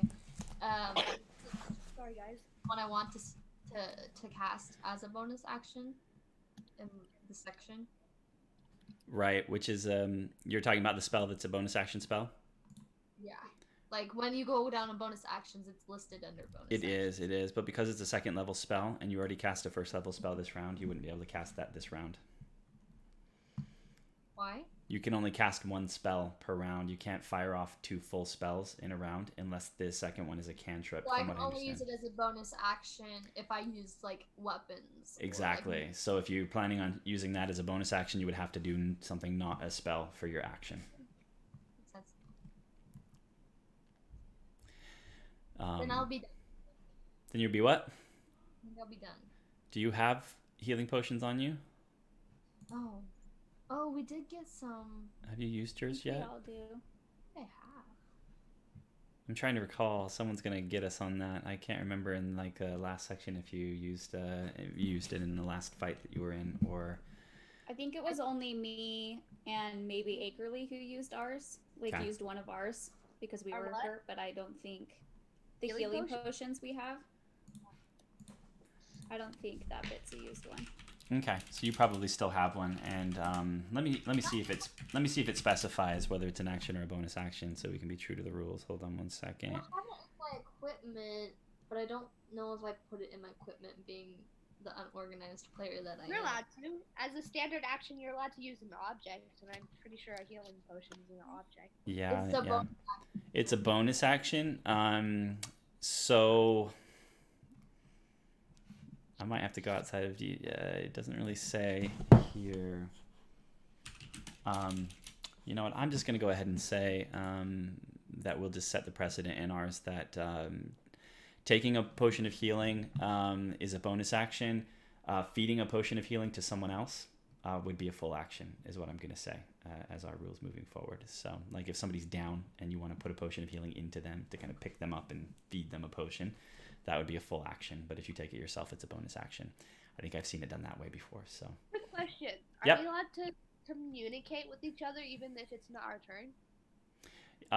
There's enough time in every round for you to like shout something very short and sweet out to others if you wanted to. Even if it's not our turn. Nope, it would be on your turn. I mean, but there's leeway. You didn't do it before, so if you wanted to shout something, that's fine. Okay, so I don't have the healing potion in my equipment. I don't know that we divvied them out properly in people's, like, if they actually got put Yeah. into D&D Beyond. We didn't put him in. We forgot to put him in, Maddie, but we all had one. Yeah, because I know we all had one, and I think Anas Mine. a couple extras. Yeah, I think the extras... Yeah, we all had at least one, and then I think a couple people were carrying a couple extras, but we all at least had one. Yeah. Cool. Do you want to use it? Yes, sir. Okay, so that's 2d4 plus 2 healing. So if you want to roll that.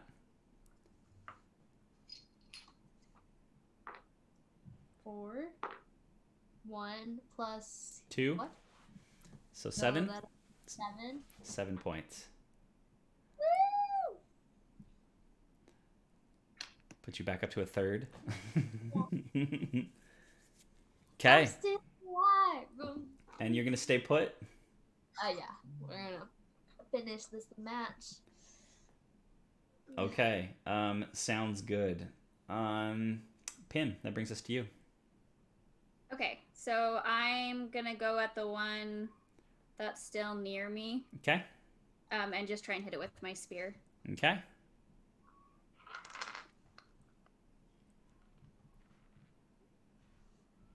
Uh, 19. Yeah, 19 will hit.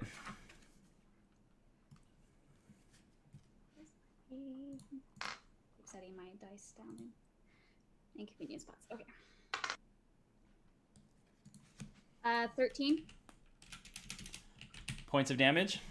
Yeah. Down? Is it down? 13 points of damage on this guy.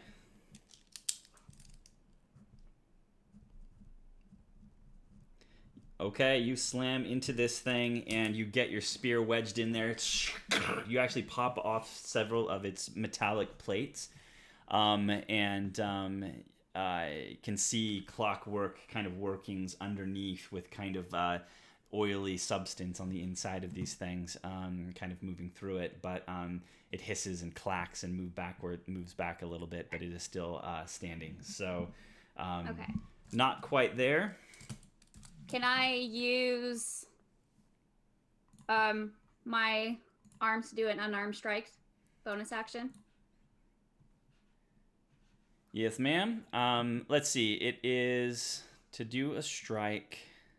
Because it says I have them for 10 minutes. You do. Let me just make sure.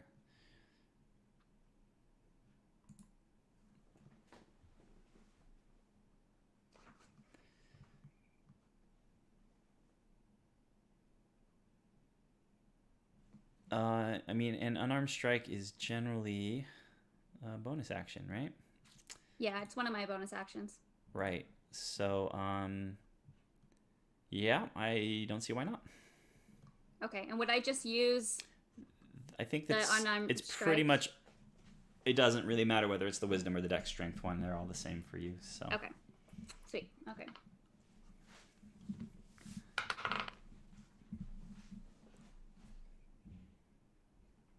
24 To hit. to hit. Yeah.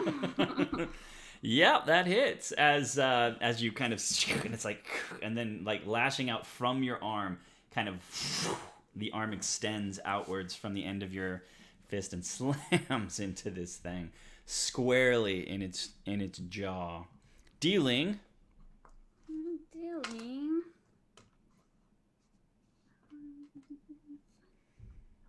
8. Points of damage, which slams into it, actually hits it kind of underneath, and its head just kind of pop and goes sailing across the room, and its body crumples to the ground before you. Awesome. Let's see. That is your action, your bonus action. You do still have your 35 feet of movement. Would you like to move at all? I will move close. How far away am I from the guy by Maddie? You are about 15 feet away from him to get up into melee with him. Okay. So I'll move like 5 feet forward so I'm at least within range if I want to use my arms. Okay. So we will put you kind of over here within about 10 feet, and where Maddie's not between you two. 5, 10.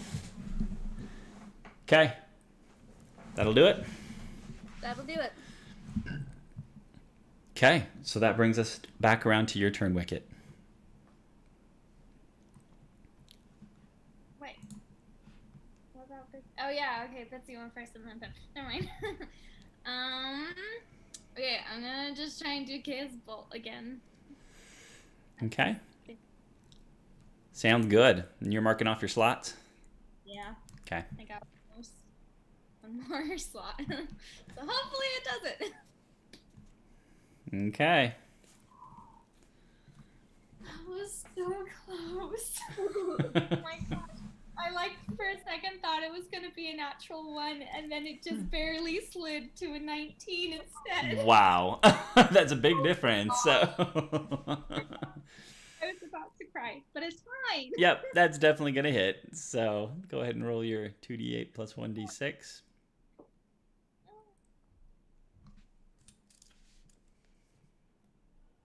Six and 4. It's immune to poison, I think, so we'll do the 4 for force.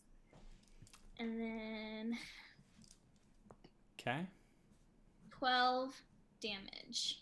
12 force damage. Slams into it. So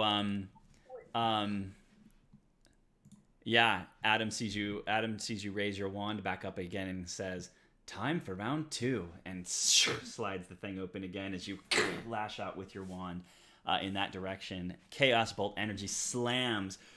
You can actually see the bolt. If it was slow motion, the bolt lashes out and creates this kind of barrier of like force energy air in front of it, like a comet, like a meteor crashing through the atmosphere, and slams into this iron cobra, which slides back. Actually, it was prone. So just for kicks, let me just double check. I want to make sure I understand the condition, but I think if it's prone, I think you get advantage on it with a ranged attack. But let me check.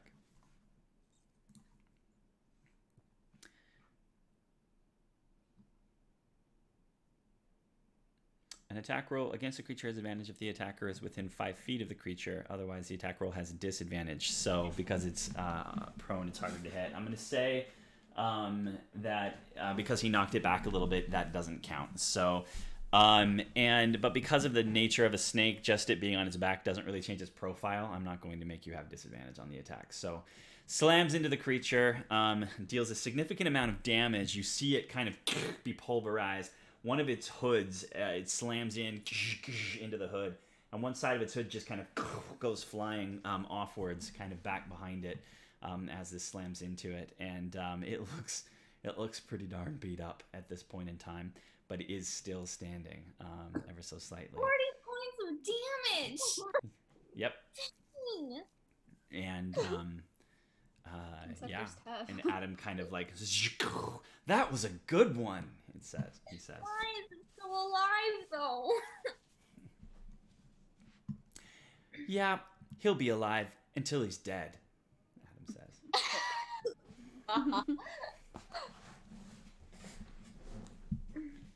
Okay, you gonna hang tight? Yup. feeling cozy behind your stone defender here. Awesome. Well, that is going to do it unless you have something else you can do from where you are. I don't know that you have any like bonus actions. Okay. So that'll bring us back around to Akerleigh. And we are gonna.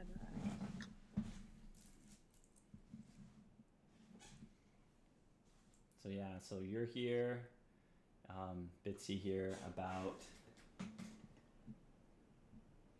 I don't know, 10, 12-ish feet away from you or so, which would put him, 15, 20 feet away from you on the other side of her right there, if you can see that. Well, 12 feet to get to Bitsy? Yeah, she's like somewhere between 12 and 15 feet away from you at this point. How about Wicket? How much feet would I have to move to be like flush against her back? You'd have to climb up over some rubble to get there. 5, 10, 15, 20, 25. Normally 30 would get you up next to her because the rubble in the way. You'd have to climb up over it, which means you wouldn't be able to quite get there with your 30 feet of movement. Okay, we are going. You'd be able to get up like right on this side of the thing, or be able to maybe climb kind of right up on top of it next to her there.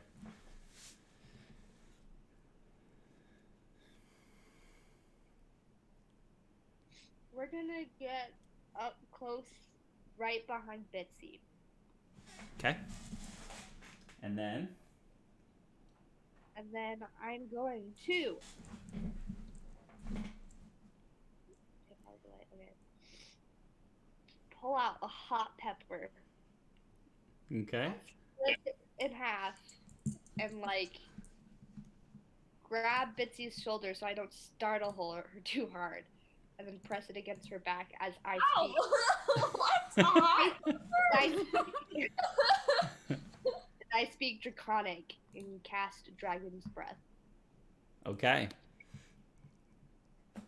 So as this happens, you suddenly feel kind of a fiery heat well up within you, Bitsy, as you feel this arcane kind of fiery potential looming right at the right in your throat, just kind of sizzling, and just kind of intuitively, it's almost as if you feel like you're about to vomit, and you're not sure what's going to happen when you do. So, let's see. You can cast it. Concentration up to 1 minute. The creature can use an action. Each creature in the area is making a dex save. Has so much damage. Successful one. Okay. You have this on you for a whole minute, which means you can use your action to exhale. You can use your action to exhale damage. You get to choose what kind of damage, Akerleigh? I think me, yeah, because I cast Yeah. it. Acid, cold, fire, lightning, or poison damage. Do we know which one hurts him most? You've seen lightning do damage to it for sure, is about all you would know. Okay, we're gonna do lightning then. So you feel this kind of like pop rocks on steroids in the middle of your throat, just kind of gurgling there. As your action on any of your turns, you're able to belch lightning at this thing if you'd like to, and it will do 3d6 damage. It has to each. You actually do it in a 15-foot cone, just so you know. Lightning will come out of you. And anything in there needs to make a dex save, which I'm gonna assume is against your spell save DC, Akerleigh. I won't know. I don't know for sure. I'll have to look that up. But I'm just gonna go off of your save DC for the. And is it gonna be me rolling the 3d6 or Bitsy? Bitsy. Okay. We'll have Bitsy do that. So anyway, you cast it as a bonus action, right? Yeah. Okay, what would you like to do for your action? Am I allowed to even move away from her, though? Yeah, you only used like 10-ish feet to get up to her. You still have like 20 feet of movement. I guess then we are going to. And you do have cantrips that you could cast as an action if you want to. Right.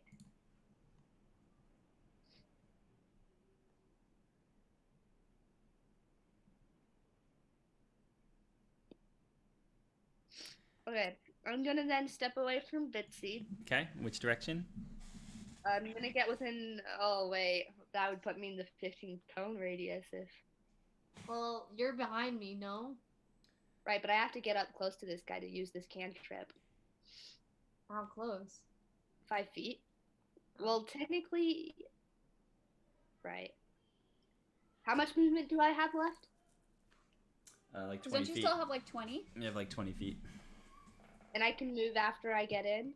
You can. If you move into melee and then try to move out of melee, he'll get an opportunity attack on you, but you can move away. Okay, we're gonna do that then. I'm gonna get up within 5 feet next to him. Okay. You want to go this way or this way? Doesn't matter. Okay. I'll move you over here. Okay. You want to be on the side of him like that? I mean, you Yeah. you can be basically like right there, and then can move out of the way. Okay. What do you cast? The lightning lure. Okay. So he must succeed on a strength saving throw. You can read it. But Oh, hey, you can actually cast it within 15 feet, so you don't have to get right up next to him if you don't want to. What's that? but I don't want to pull him out of the range of Dragon's Breath. Is what I I was thinking. see. I step too Pulled up far 10 feet in away, a straight line toward you. Okay, and then take the damage. I see what you're doing.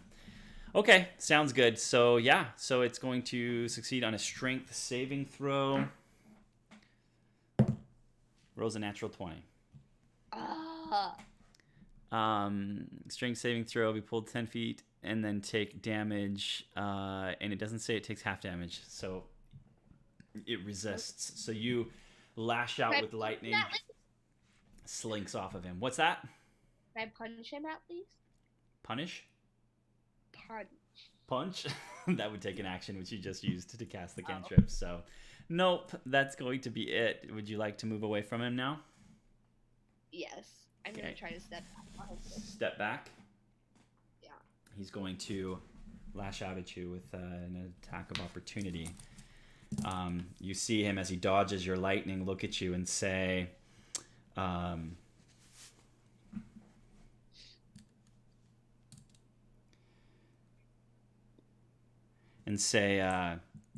you'll do. And you see his tendrils out towards your head. And he rolls. Oh, actually, dang it, it's not him rolling. He just rolled well. You have to roll a wisdom saving throw. He just rolled a 19, but that's not how it works. I have a need. I think you're a +3. Right, but where do you guys see like this? You don't have any of what they have. Partly, So it's just part of what they have is because they're gnomes. It's like a racial ability, a racial feature. what did you say I was saving? Wisdom.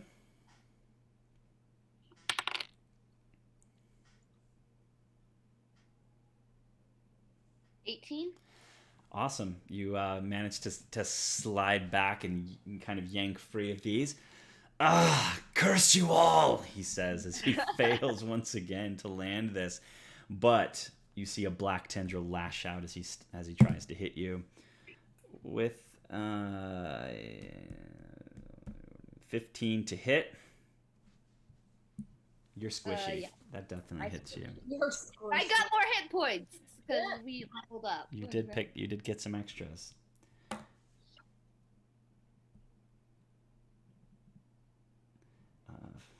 You take 5 points of bludgeoning damage as it slams into you. And then you feel your mind, a spike of pain go through your mind as you take another 5 points of psychic damage. Okay, does that ends your turn? Yeah. You do kind of back away next to Pim, kind of over here. Yeah. You can go farther if you want to. You used like 10-ish to get up there, another 5 to get around. You still have 15 feet. So 5, 10. You could get all the way like back here, or maybe back here behind a pillar or something if you wanted to. Yeah, let's do that. Okay, get a little cover. Cover's always a good thing, especially if you're squishy.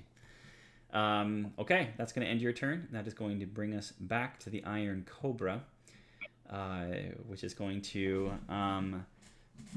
slither and re-attack around Adam, who had kind of spun, and attempt to bite you one more time. And we did already come back around to his turn already since he reacted last time, right? Because he only gets one reaction per round, so he gets his reaction back. It is going to try and hit you with a bite, which is going to be a 10. He sucks so bad with his rolls. It's a 5 on his roll. So he's going to miss anyways. Definitely miss as Adam kind of swings back around to protect you, and clang and fall. This is he is the perfect defender against this for you, because this thing is super freaking annoyed that it can't seem to get you. And that is going to Otherwise, I would have been dead 10 times over. Right. That is going to end its turn, I believe.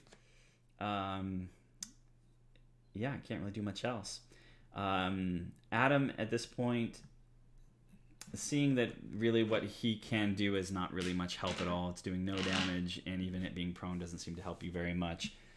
He's just going to stay put in guard mode and just hang tight. And we're going to skip over Adam then to Mythic, who is going to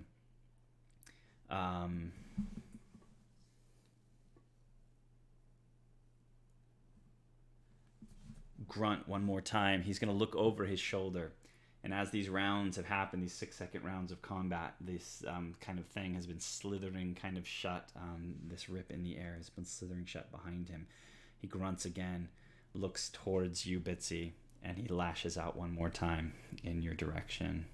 Not today. Not today. Oh wait, why do I roll for him? Good thing you rolled a 4. You got a wisdom save. Now I got advantage.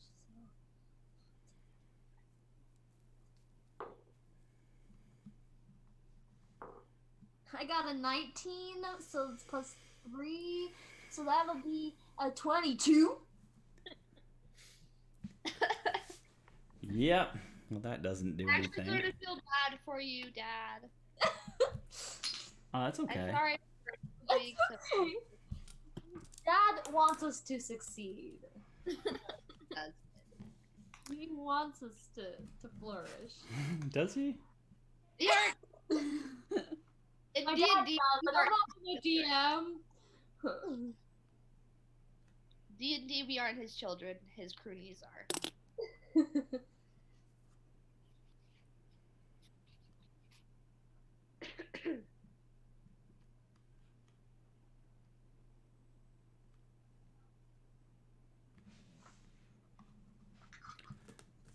Okay, hold on one second.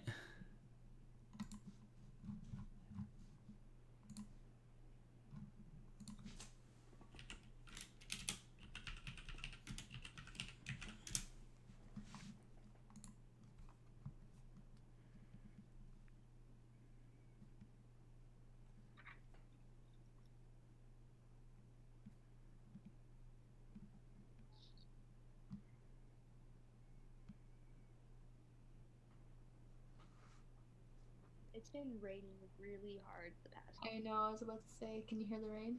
Yeah. It's putting me to sleep. No, but like it It's doesn't been rain. raining a lot here too.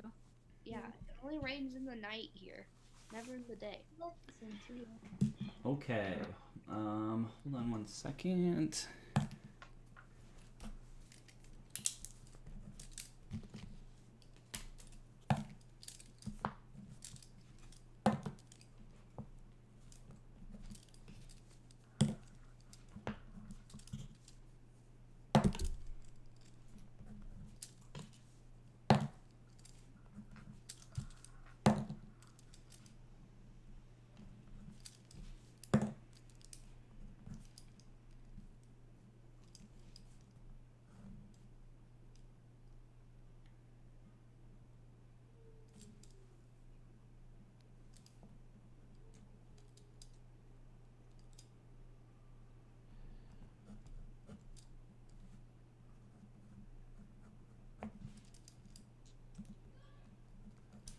Okay. Sorry. You watch as Mythic spins around you just a little bit, Oh. and then he screams, and light shatters outwards from him. And it's this odd prismatic light that shines in a variety of different colors very brightly, but they're all darkened versions of like the colors of the rainbow as they spray outwards. And Bitsy and Pim, both of you,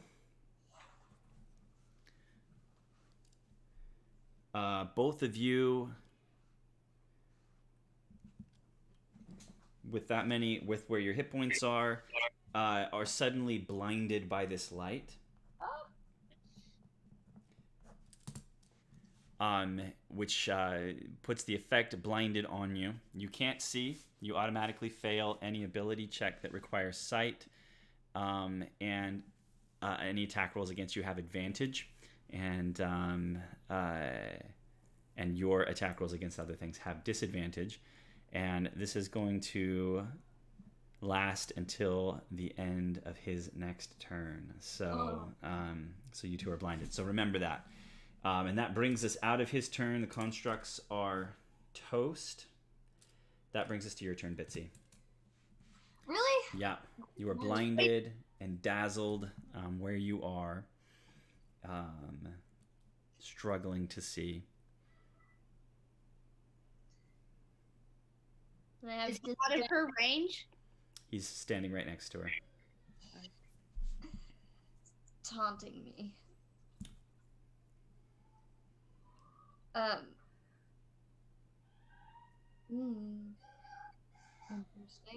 Interesting.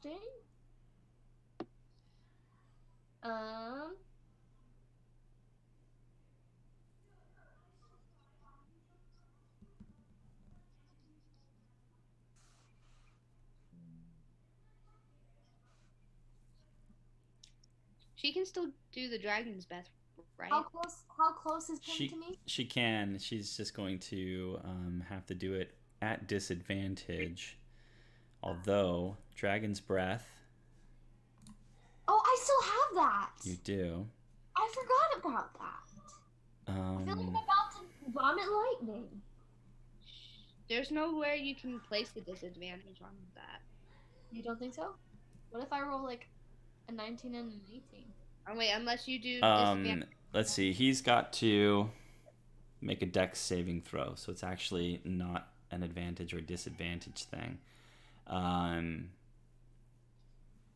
So I think there's nothing that I can see that would cause you not to be able to just spew it, and then he would have to try and save against it, because you did see where he was right before you were blinded, so it's not like you're guessing, and he hasn't moved. So True. Do you want to use it? Yeah, and I've got it for a minute, right? Right. So he's got to roll a save, a dex save. Rolls a natural 1. So, go ahead and barf your lightning on him. 3d6 damage. It hits, like, automatically? It hit because he failed his save, so it hits him. So you're just rolling damage at this point. 7 damage. 7? Out of 3d6? Yeah. So you guys, Akerleigh, you can see this. Pim, you just hear it, kind of a... and like lightning comes out in his direction. And you hear him kind of... near you. And yep, he sizzles a bit. That's all you can tell through your blindness, is that you hear him sizzle a bit near you. Would you like to do anything else? That was my action, right? Yep, the creature can use an action to exhale it, so that's your action.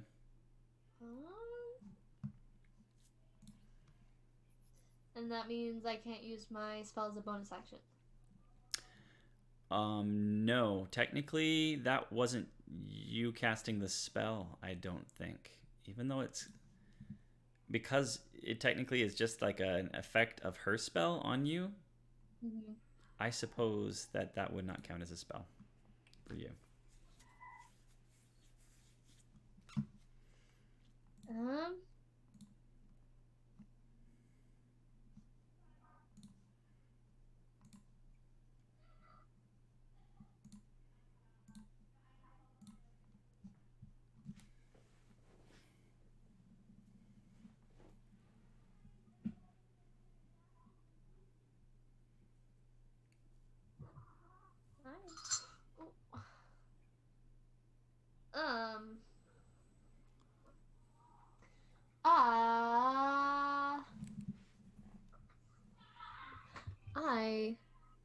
to push my cat away from my laptop. It says, okay, Pim's, how far is Pim from me? I mean, last you saw him, he was about, I don't know, maybe 5-6 feet. Oh, that's right. I can't see 6 him. or 7. You can't see him now. You Yeah. turned away, kind of pointed in the I opposite can't see, direction. I'm blinded, He okay. was behind you a second ago, maybe 6 or Mhm. 7 feet away. Then I'm gonna wait because this spell kind of needs me to be able to see. So, Sure? yeah. Okay. That brings us to you, Pim. Okay, so it's Bitsy in front of me, and then he's in front of Bitsy is where everyone was before you went blind. Right.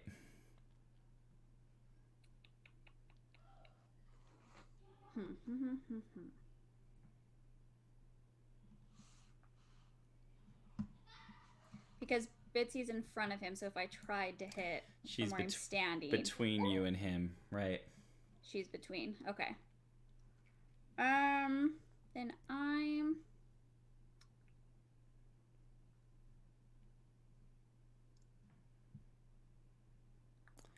Yeah.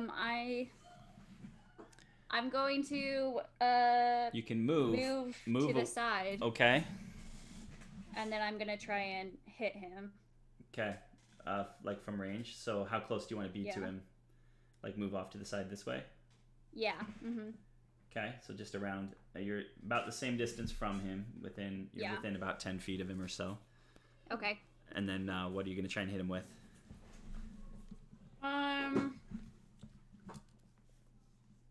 I guess we'll go with my spear since I can use everything else with bonus actions. So. Movement. Okay. Hard. Being blinded.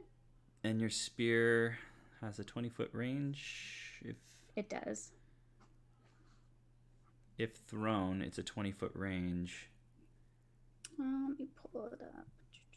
Yeah, I think the range on it is if it's thrown. 20 feet would be long. 20 feet and 60 feet is what it says. Yeah, that would be the thrown range if you're going to throw it. I think beyond that, you would have to be a bit closer.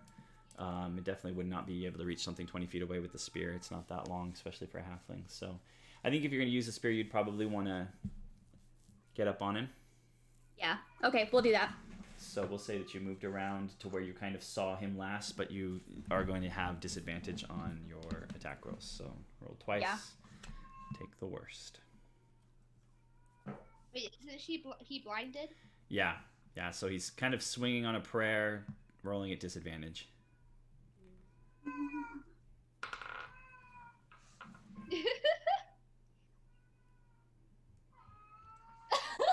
Sorry, my cat. 20. He desperately wants my attention. You rolled 20 at disadvantage? Yeah, I got a 20 and a 22. I hate you so bad. Yep, you hit. Go ahead and do your damage.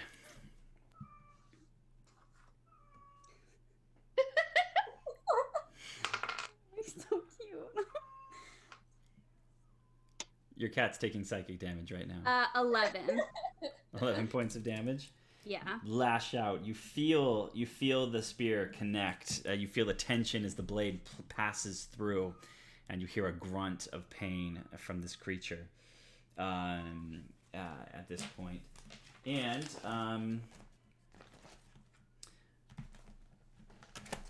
is there anything else you can do? Yeah, so then I'm gonna also use my unarmed strike bonus action. Okay. So the unarmed strike bonus action on the damage that you just did you do the 1d8 plus 5? I did, yeah.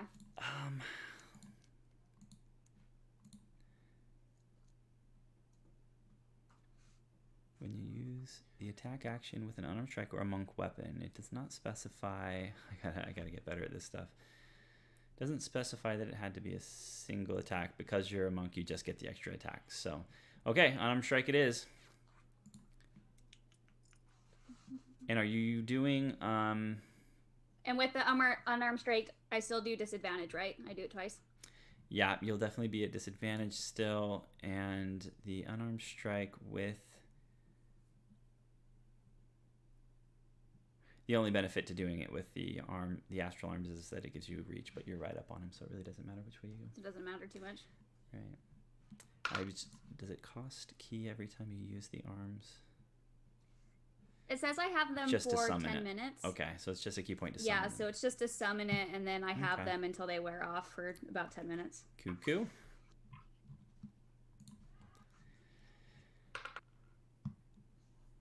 I have a 20. Of course you do. Yep, you hit. Go ahead and That's deal pretty your high. deal your damage.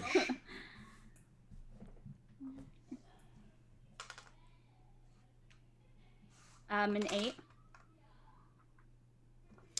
8 points of damage. Okay. Yeah.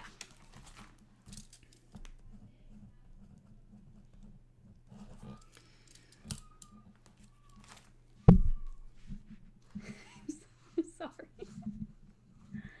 I have a very vocal cat. It's his bedtime, and he's like, "Mom, mom." Okay. Sounds good. That's going to do it for your turn. You can hang tight. Yeah. Okay.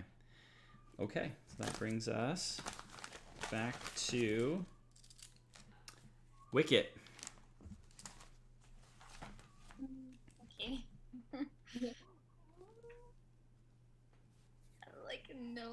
I have one spell slot left. I'm trying to decide if I want to use it.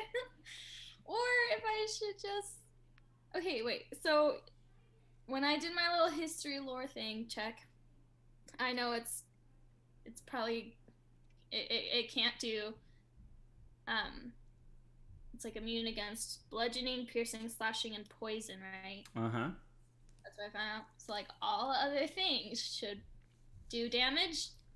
As far as you know. Okay. I've already dealt 40 damage. Like, there cannot be much left. Just do it. Just go for it. So, I'm just gonna do my firebolt cantrip. Okay.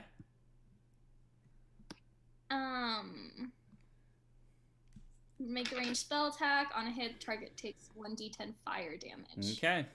Flammable object hits by the spell ignites. Okay. So we're gonna try that and hope it works because otherwise 18 plus 5. Oh, yeah, you guys are rolling like kooky dukes levels of big numbers here. So, yep, you hit. Go ahead and deal your 1d10. I rolled a 7 for damage. A 7 for damage as your firebolt crackles between the safe space that he opens up for you. And yeah, a mote of fire slams into it. Hits it right in one of its kind of gemmy kind of eyes within its head, which is sparkling kind of capriciously in your direction. And it hits it, and you hear it kind of clank backwards and fall prone once again to the ground, and seems to be unmoving at this point. Is it dead? It is dead. And yeah. Yeah. So Adam of the Deep was like, "We make a good team." To you. Would you like to do anything else? That's all I can do. I don't have any bonus actions, so. Oh, Okay. I guess I can move. Probably. Yep, you could technically move Can Adam move with me? on his turn.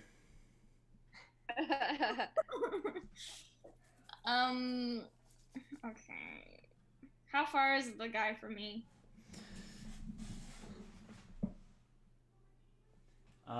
15 feet, maybe a little less. You would have to crawl up over the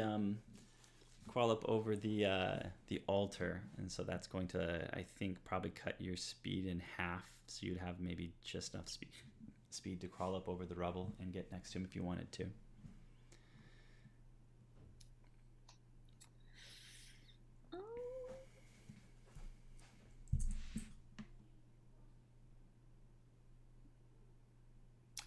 But like, since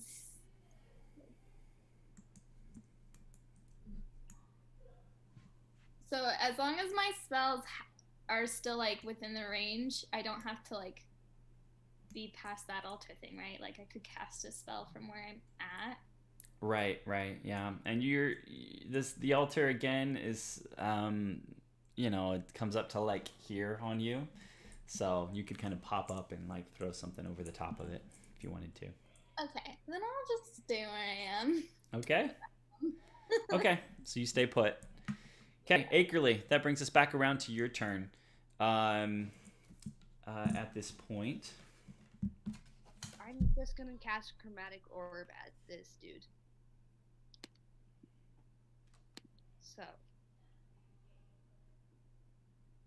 Okay. Chromatic Orb, which is that a ranged attack? 3, 4, yes, of 90 feet. What's that? Of 90 feet. Okay. 25 to hit. What in the world? You roll a 19? I rolled a 19. You guys are so... Ugh, you're not supposed to live on that side of the D20 that often. It's just not supposed to happen. Okay, your Chromatic Orb lashes out in his direction.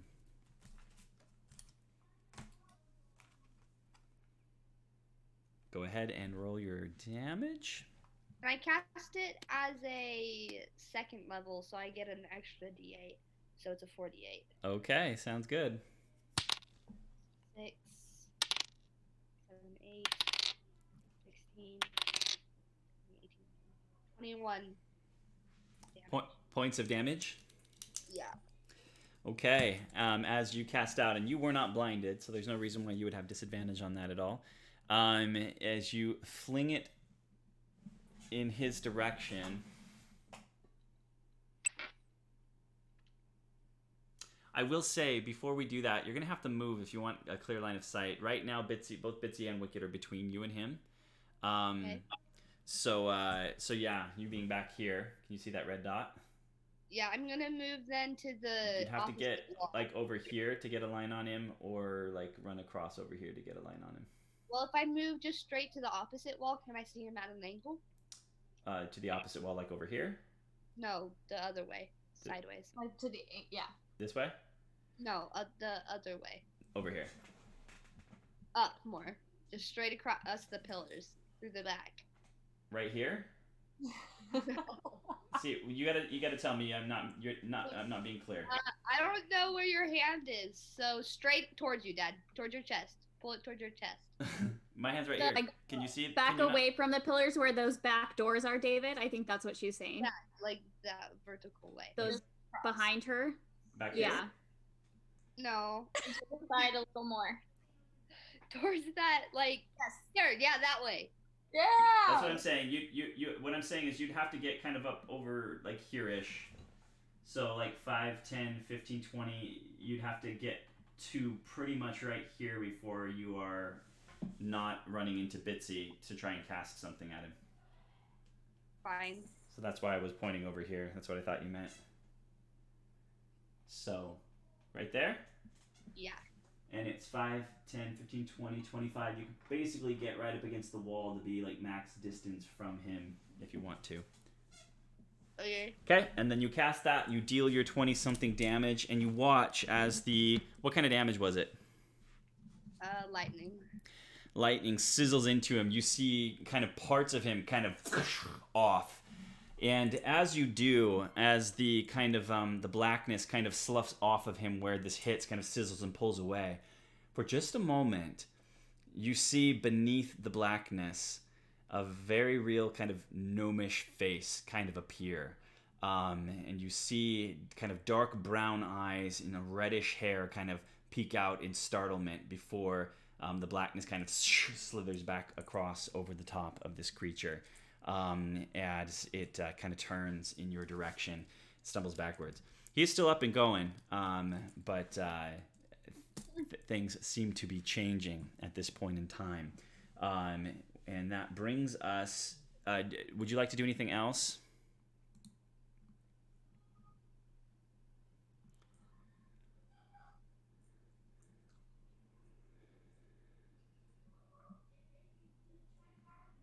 Can't hear you. Nothing else, no. Okay. So that leaves you there. The Iron Cobra is down. Adam is going to look at you, Wicket, and say, "What should we do now?" It's his turn. He's looking for some guidance. In very brief wordage. Oh, go after the guy. Right away. And he kind of jumps up. And you see him kind of leap up onto the altar. And the guy is pretty much right on the other side. And he is going to attempt to slam down on the other side. As he does so, you watch as those of you can see Akerleigh, I guess, because the others are blinded. He leaps up over. You see him kind of WWE style, kind of fly up over the other side in like a leap towards this creature.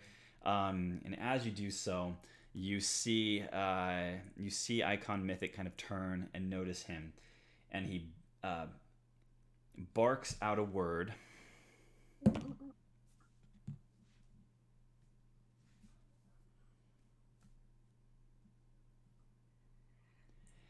And you see his arm come up in a slash with the small black knife that you saw him using before.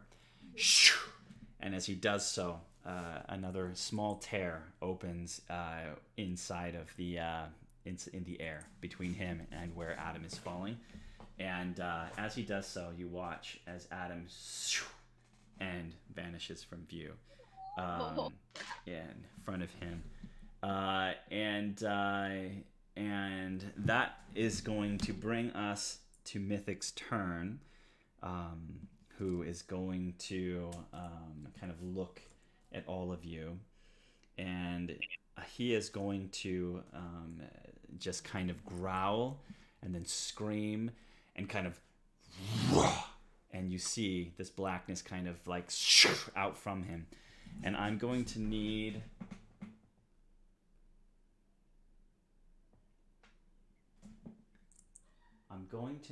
all of you to make wisdom saving throws for me. Ah! And we get advantage against the magic, right? If we have that. Wisdom, yeah. Attack rolls against the creature have advantage, and the creature's attack rolls have disadvantage. So it doesn't say your saving throws have disadvantage, so yeah, if you have advantage, you get that. I have a 15. I have a 21. Okay. A 19 with the advantage. Okay. Akerleigh? We decided it was magic, right? Yeah. 14. 14? Yeah.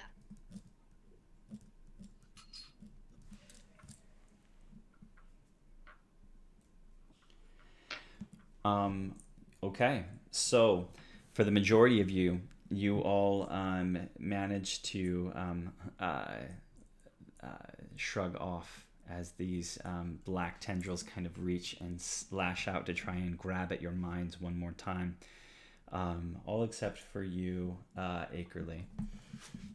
As this slams into you, you can feel it pierce into your mind in a kind of horrifying invasion.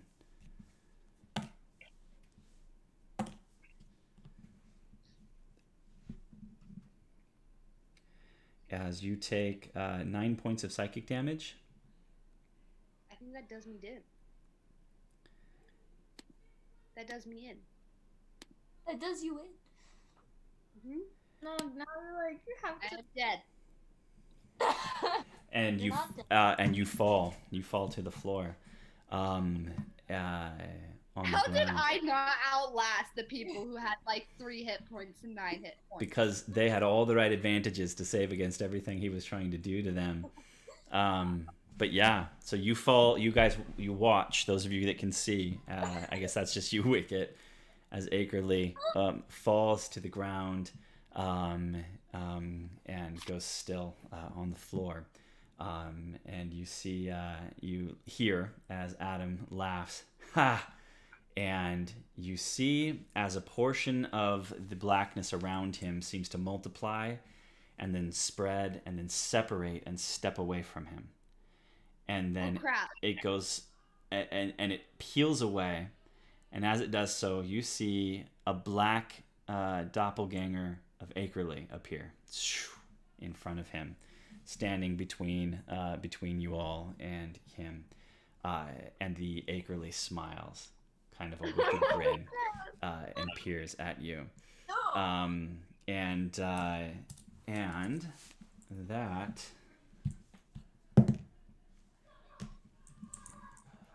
I'm so glad I can't see this right now. Right, so that when you come after me, you're gonna kill me thinking you're killing the gnome. Will kill me again? That's not you. The doppelganger? You're out. Wicket at during that cries out Akerleigh's name and then cries out in horror when all of a sudden there's a doppelganger. It's What's happening? What is happening? Oh wait, sorry.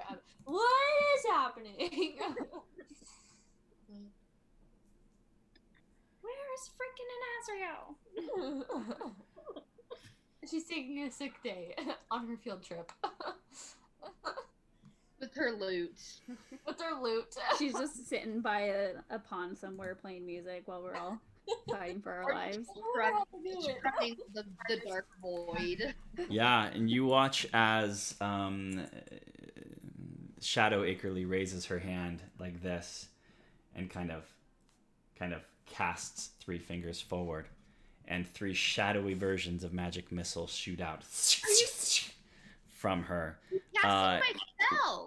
One in each of your all's directions. One towards you, Pim. One towards Bitsy, and one towards Wicket. Oh my gosh, what if we all Dealing. die? We will start with Wicket. Those hit automatically, right? Yeah. They hit automatically. We'll start with Wicket. I'm dead.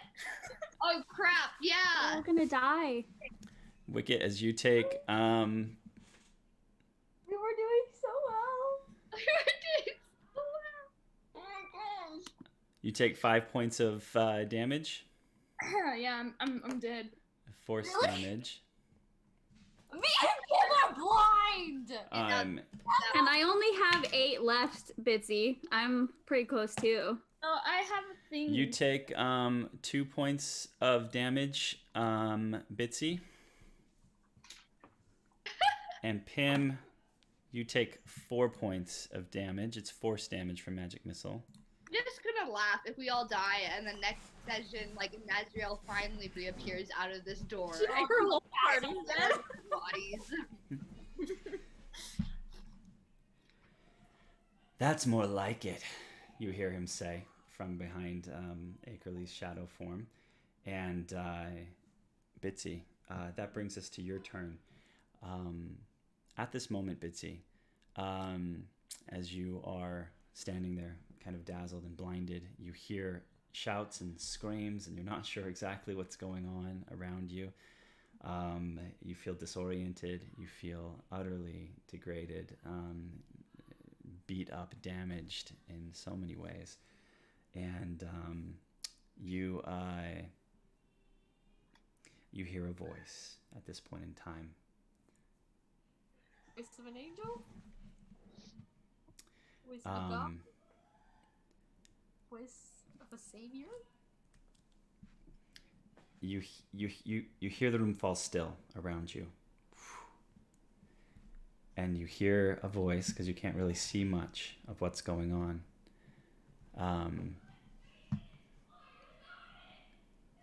And it's the voice of Renzi Hinterhain, who suddenly comes to you and says, "My journey was successful," she says. "I'll need something from you. But to do that, we must prepare you. And you feel something touch the center of your forehead. And there is a flash of light behind your eyes once more. This is becoming a common occurrence for you. And you feel kind of an odd sensation. And the best way that I can describe the sensation is that your mind opens. And you feel a searching kind of sensation reach out to you. But it is not the invasive type that has been trying to kind of get you this entire time. And you feel a connection happen. And suddenly you feel yourself begin to fill with energy, with light.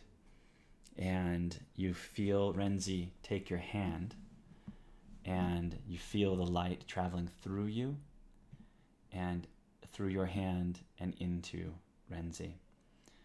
Your vision clears, the blindness effect leaves, and you can see now Renzi standing behind you. She was still transparent initially, but she is a bright version of her wraith-like self standing there, much more like the version of her that Wicket saw in the vision that she had.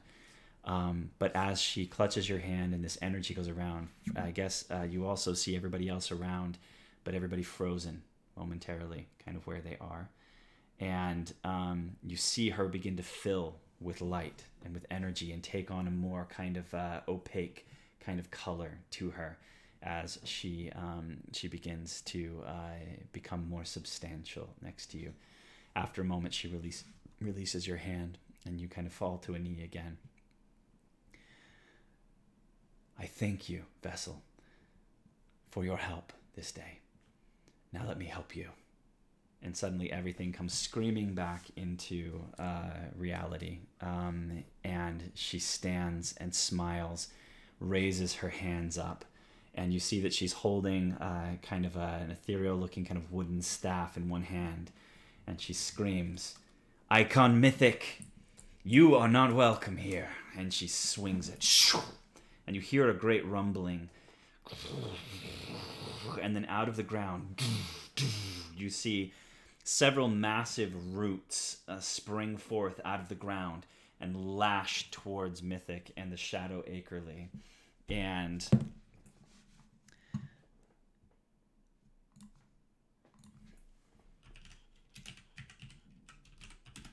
My job for me. That'd be great. gosh, I cannot type. I need a vacation, guys.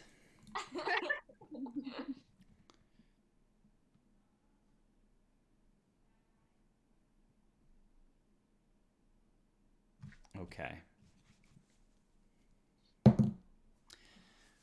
Right.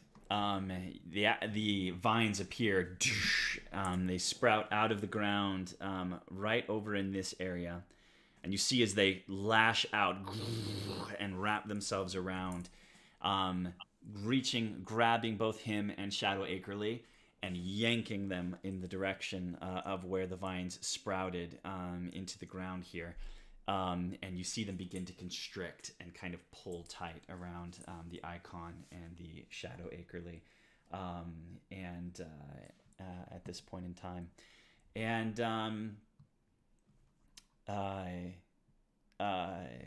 that happens. And as that happens, you hear kind of a doosh, doosh, doosh, doosh, doosh, and through the same door that he came through before, you see Adam of the Deep back into the space. Sorry, I ended up back where I was, but I'm here now. And he runs into the space, and that is going to bring us back around. Bitsy, it was your turn, right? Mm-hmm. Bring us back around to your turn, Pim. You see Wicket and Akerleigh lying unconscious on the ground. Bitsy still standing before you, and this new figure which has suddenly appeared out of nothing, as far as you know, that is got these guys kind of grappled off to one side. What would you like to do? So the light thing, the Ren or whatever her name is, Rez, she cured the blindness. It only lasted for a turn, right? It lasted until the end of Mythic's turn, which just happened. So okay. your sight comes back to you again. So they're grappled, but they're still like alive, and he's still doing his thing. Yeah, they are grappled and kind of slowly being constricted for the moment. Here, you have no way of knowing how effective this is going to be. Just that they've kind of been moved off and wrangled, Okay. and so kind of hard to tell what's going on there yet. But yeah, you do see Akerleigh and kind of Wicket laying down. Bitsy still seems to be alive. The others are unconscious on the ground. Oh, what to do?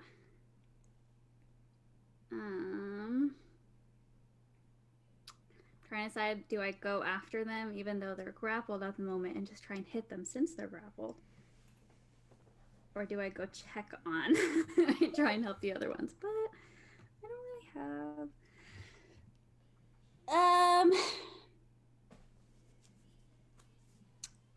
I am gonna try and I'm gonna go and try and hit him again and see if I can just take him out, hopefully. Okay, so you're gonna kind of head over. We'll move him over here. You kind of turn and you're gonna run up on him, or are you gonna do something from a ranged? So right up on him. Yeah, I'm just gonna run up on him. Okay. So you run up to him. He's kind of lashed in these thick, kind of dirty, dirt kind of covered roots of something ancient that is wrapped around them. And you attempt to spear in between some things. Okay.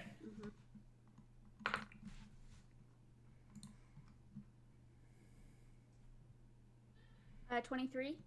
Okay, that hits.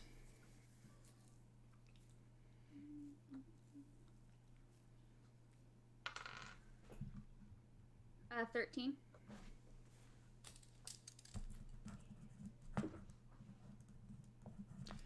"13 points of damage as you slash your way into him once more, and you see a bit more of this black kind of slough off from where he's at. And you hear him scream a bit, and then go back to being grappled. He's not fallen unconscious or anything like that, and still being kind of grappled within the roots that you can see. Would you like to do anything else? I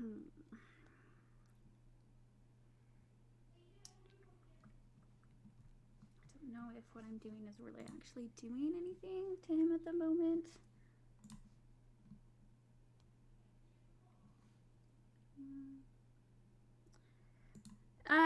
I guess I will just use one of my bonus actions since I can't really do much else. Okay. At the moment, I don't have any healing stuff that I could use to help the other people anyways. Okay. So I'm just gonna try and hit him again. Okay. On like a unarmed strike? Yeah. Okay.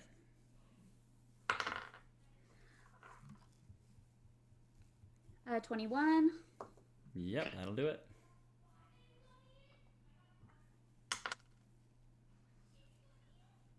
An 8. 8 points of damage. As your hand slams into the kind of side of the creature, you catch like the side of an arm. You were aiming for something else, but he kind of gets yanked by the vines, and you end up catching kind of the side of his arm instead as he moves around, but deal your damage, which does not seem to take him down again. You do hear a voice behind you as Renzi Hinterhain kind of steps forward again, ever so slightly. "I can hold him for now. You must flee. He is too strong, far too strong for you." And that's all she can really say in between turns here. And that brings us back around to Wicket's turn. You do have movement left if you want to do anything else from a movement point of view. So I'm like at 0. Sorry, real quick for Pim, did you want to move? Yeah, I guess I'll move back towards those who are injured in case I need to like Would you try like and to grab head, someone. like, Wicket way or Akerleigh way? I will go towards Akerleigh. You can get to any of them with the remaining movement that you have, basically. Right up on them. So Akerleigh. Okay. Yeah. Okay, Wicket. I need you to roll a death saving throw for me. My bracelet. Huh? My bracelet is infused with a spell called Spare the Dying. Ooh. See, these chimas, they come into play. So that immediately restores you to 1 hit point when you die? Is that what that does? I don't know. Oh, yeah. So let me look it up, but I'm pretty sure that basically when you fall to 0 hit points, it either stabilizes you or it brings you back to 1 hit point. It says only on me once a day. If I drop to 0 hit points, I don't have to do a death saving throw. Right. That's so you are still unconscious, but you are stable, which means you cannot die unless something else gets up on you and deals death damage to you while you're down on the ground. So you are stable, so you don't need to make any throws, but you are very vulnerable. Okay, so we'll roll past you, Akerleigh. I need you to make a death saving throw for me. So Okay, how do I do that again? Roll a d20. I almost died last time, so I should know, but... Roll a d20. Okay. What is it? 10. 10. I think you had to hit it exactly a 10 to get into the success. So it's 1 through 9 is a failure, and 10 or higher. Let me double check that. We haven't been in this territory much. I want to make sure we get it right.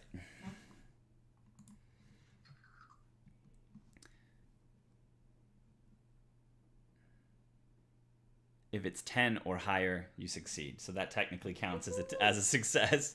So you have 1 success. You can mark 1 success on your hit point thing there, and we'll see what happens here coming up. So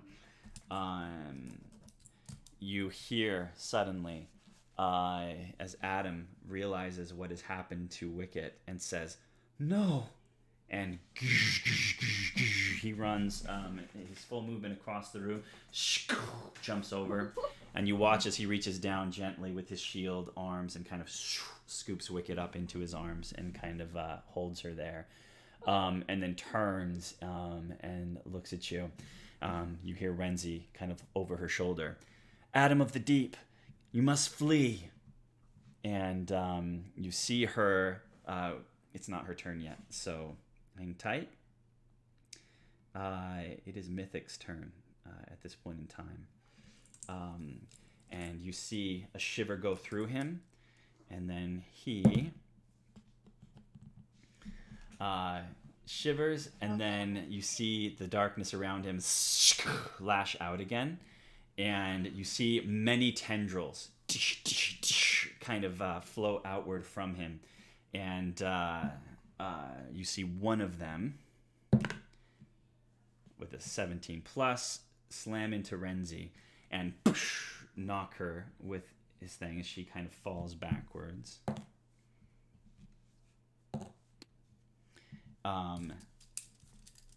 Stays standing but takes some damage as it slams into her, and you see as he as these tendrils begin to snap and tear at the coiled roots that are wrapped around him, and you see as the shadow Akerleigh begins to kind of slip and kind of slide out and almost come free from these roots that are surrounding them. "You must hurry," she says. And that'll bring us back around to your turn, Bitsy. Do I see Akerleigh? Right at this time, because this is exactly when she appeared, we're going to give Renzi her turn. She's going to turn, raise her hand. She's got her staff kind of raised up, and she turns and points her hand behind, and you see another growth appear from out of the ground, and you see it appear from out of the ground. We'll say she puts it right here between these pillars, and a giant kind of plant-like root bundle kind of appears in a kind of archish kind of shape, and then the center flickers and splits and opens, and you can see through it. You can see another space on the other side of this thing.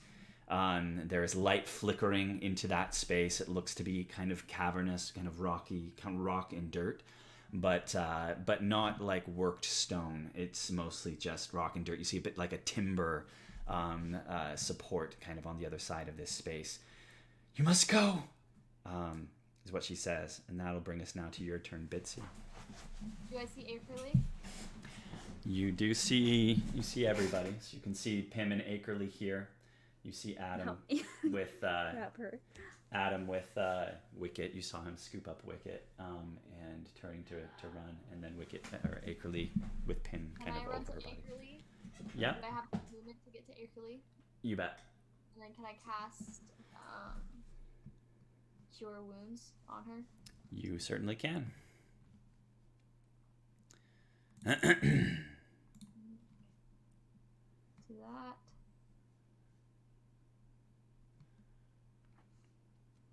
Do I roll or does she roll?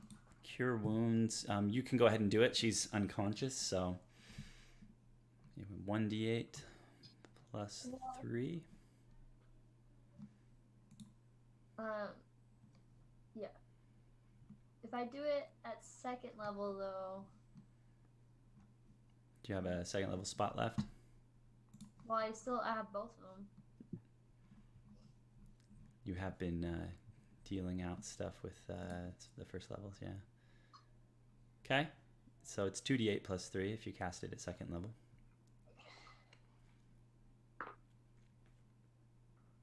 Uh, 9 plus 3, so 9, 10, 11, 12. Akerleigh, you suddenly come back to yourself as Bitsy defibrillates you. Memories of that fairy that she pumped all that energy into once kind of clear, and you come screaming back into life with 11 hit points. 9, 10, 11, 12 hit points? 12, yeah. 12 hit points of returning into your body, feeling suddenly very vigorous. You look up and you see Pim staring down at you and Bitsy kind of over you, and you hear some odd, strange noises around. And that is your turn, Bitsy. Did I use all my movement? Do you know? No, you've got like another 10 or 15 feet of movement left. Go to the door. Go to the door. Yeah, that's what I'm gonna do. I'm gonna like look at Akerleigh dead in the face and say, "We are leaving. We have to go." And then start running towards the door. Okay. And you Lead get by like example. right up to the opening, and as you see it, you reach the opening. You look through, and you see a relatively familiar looking kind of mine shaft on the other side of this entrance. What about an Azrael? She's here. Pass back out outside. She is not here, as far as you know. Not in the room anywhere. You have no idea what's going on with her. So, and that brings us to Pim. Your turn. Yeah, I'm gonna just call back to Adam to tell him to come with us, and then I'm also gonna look at Akerleigh and I'm just gonna turn and I'm gonna start running for the door. Yeah. Okay. Put Bitsy in with you. So yeah, you turn and run. You've got more movement, so you definitely cruise right on through. Can she use an action to push Bitsy through with him? I actually would let you. I would allow you if you want to do like a quick strength Sweet. check. Do a strength check for me real quick. If you fail miserably, then D20 plus strength.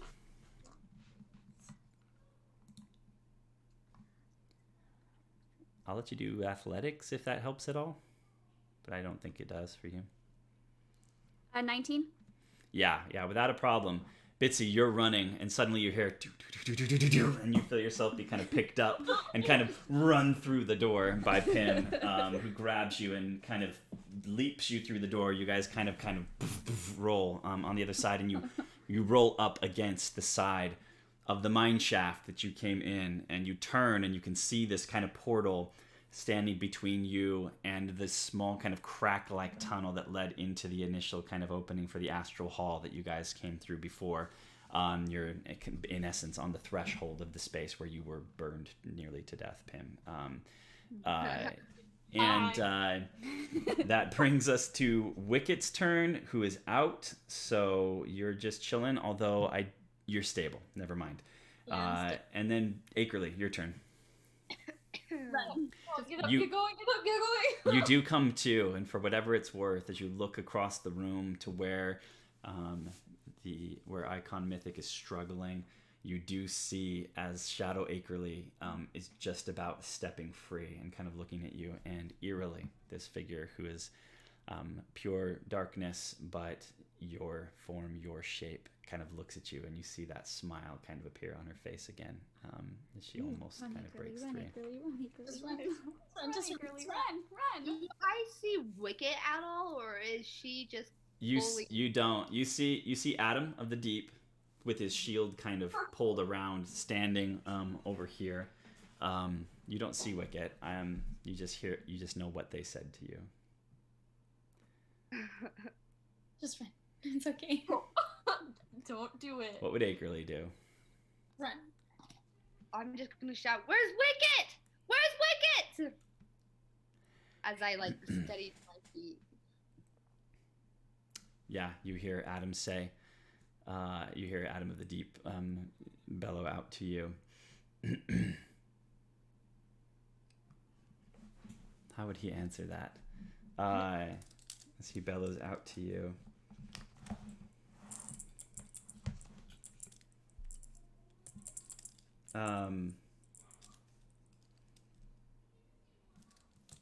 Yeah, no, never mind. Yeah, he just says, if you mean my master, I have her. I sort of just stare at him, really confused, before I nod and book it for the gate. Okay. I miss 30 feet, you make it through. You run through the gate. I swear one of us doesn't make it through, I hope visually. Just get me through. Just get me through. We're trusting this machine. I know. Right. I really am, because part of me was like, oh, should I whip? But I was like, I'm just gonna hope that he has her. Cool, and that brings us around to Adam's turn. And pretty much immediately, He runs through. you see him leap up over, and just enough movement to kind of come barreling through the door. He actually has to kind of pull together and kind of to get through the opening. And you see him kind of clip off portions of natural kind of material from the edges of this root-shaped door as he kind of comes through. But he does manage to come and pull out of the way. And at that moment, as you all kind of are huddling in this space, you see Renzi stagger backwards into view, into the middle of the space, and she turns to look at you through the opening, and she eyes you, Bitsy, and you see her say quickly, "Your family would be proud," and she says, "One of your number was lost in the passage, but she will find her way to you. Now go." And you see, as suddenly, simultaneously, you see more of these shadow magic missiles begin to kind of slam into her from the side. As she looks at you, she is holding her staff to her left towards them, and one hand now towards the opening. And then shadowy tendrils slam into her, and you see part of her ethereal kind of form begin to kind of away as it kind of chips at her almost, and her essence begins to kind of slough off. And you see her raise a hand, smile, and then and the door and slams down into the ground, leaving you all inside of this this hallway on the outside. And you can see now that the door is out of the way through the crack that led to the astral hall. You can see that stone has appeared kind of in the opening space, and kind of almost as if the stone had melted and kind of been molded to kind of fill in the opening at the far end. And you hear one last kind of voice, Bitsy, that says, "You are strong, but you are not ready. Go, strengthen yourself and return. We need you." And then that is the last thing that you hear. we are going to end there because we went really long tonight trying to get through this with you all kind of staggered, breathing heavily outside of this place, trying to make sense of everything that just took place beyond here. And we will pick up in 2 weeks from today with this. Good job, guys. Figuring this out. It's interesting because kind of big issue battles like are a big part of D&D, and that's one of those things that we're all going to figure out as we go. You know what I mean? Like as we do them more, it'll be fun to kind of move into our own to kind of figure out the dynamics of battles like this, where we really start to take hits and figure things out and move into things. So yeah, I look forward to the future. Awesome. Well, I think that's going to do it for us for tonight. We won't belabor the point here at all. Heading out. Once again, join us on Tuesday the 9th, I want to say, of February for an out of character session, 4:30 Eastern time. And then on the 10th, once again, to pick up where we have left off here for character choices. Thanks for hanging in there with us, and yeah, all the stuff we mentioned at the beginning. If there's nothing else, we will bid you adieu. Until next time, thanks for watching. We'll talk to you real soon.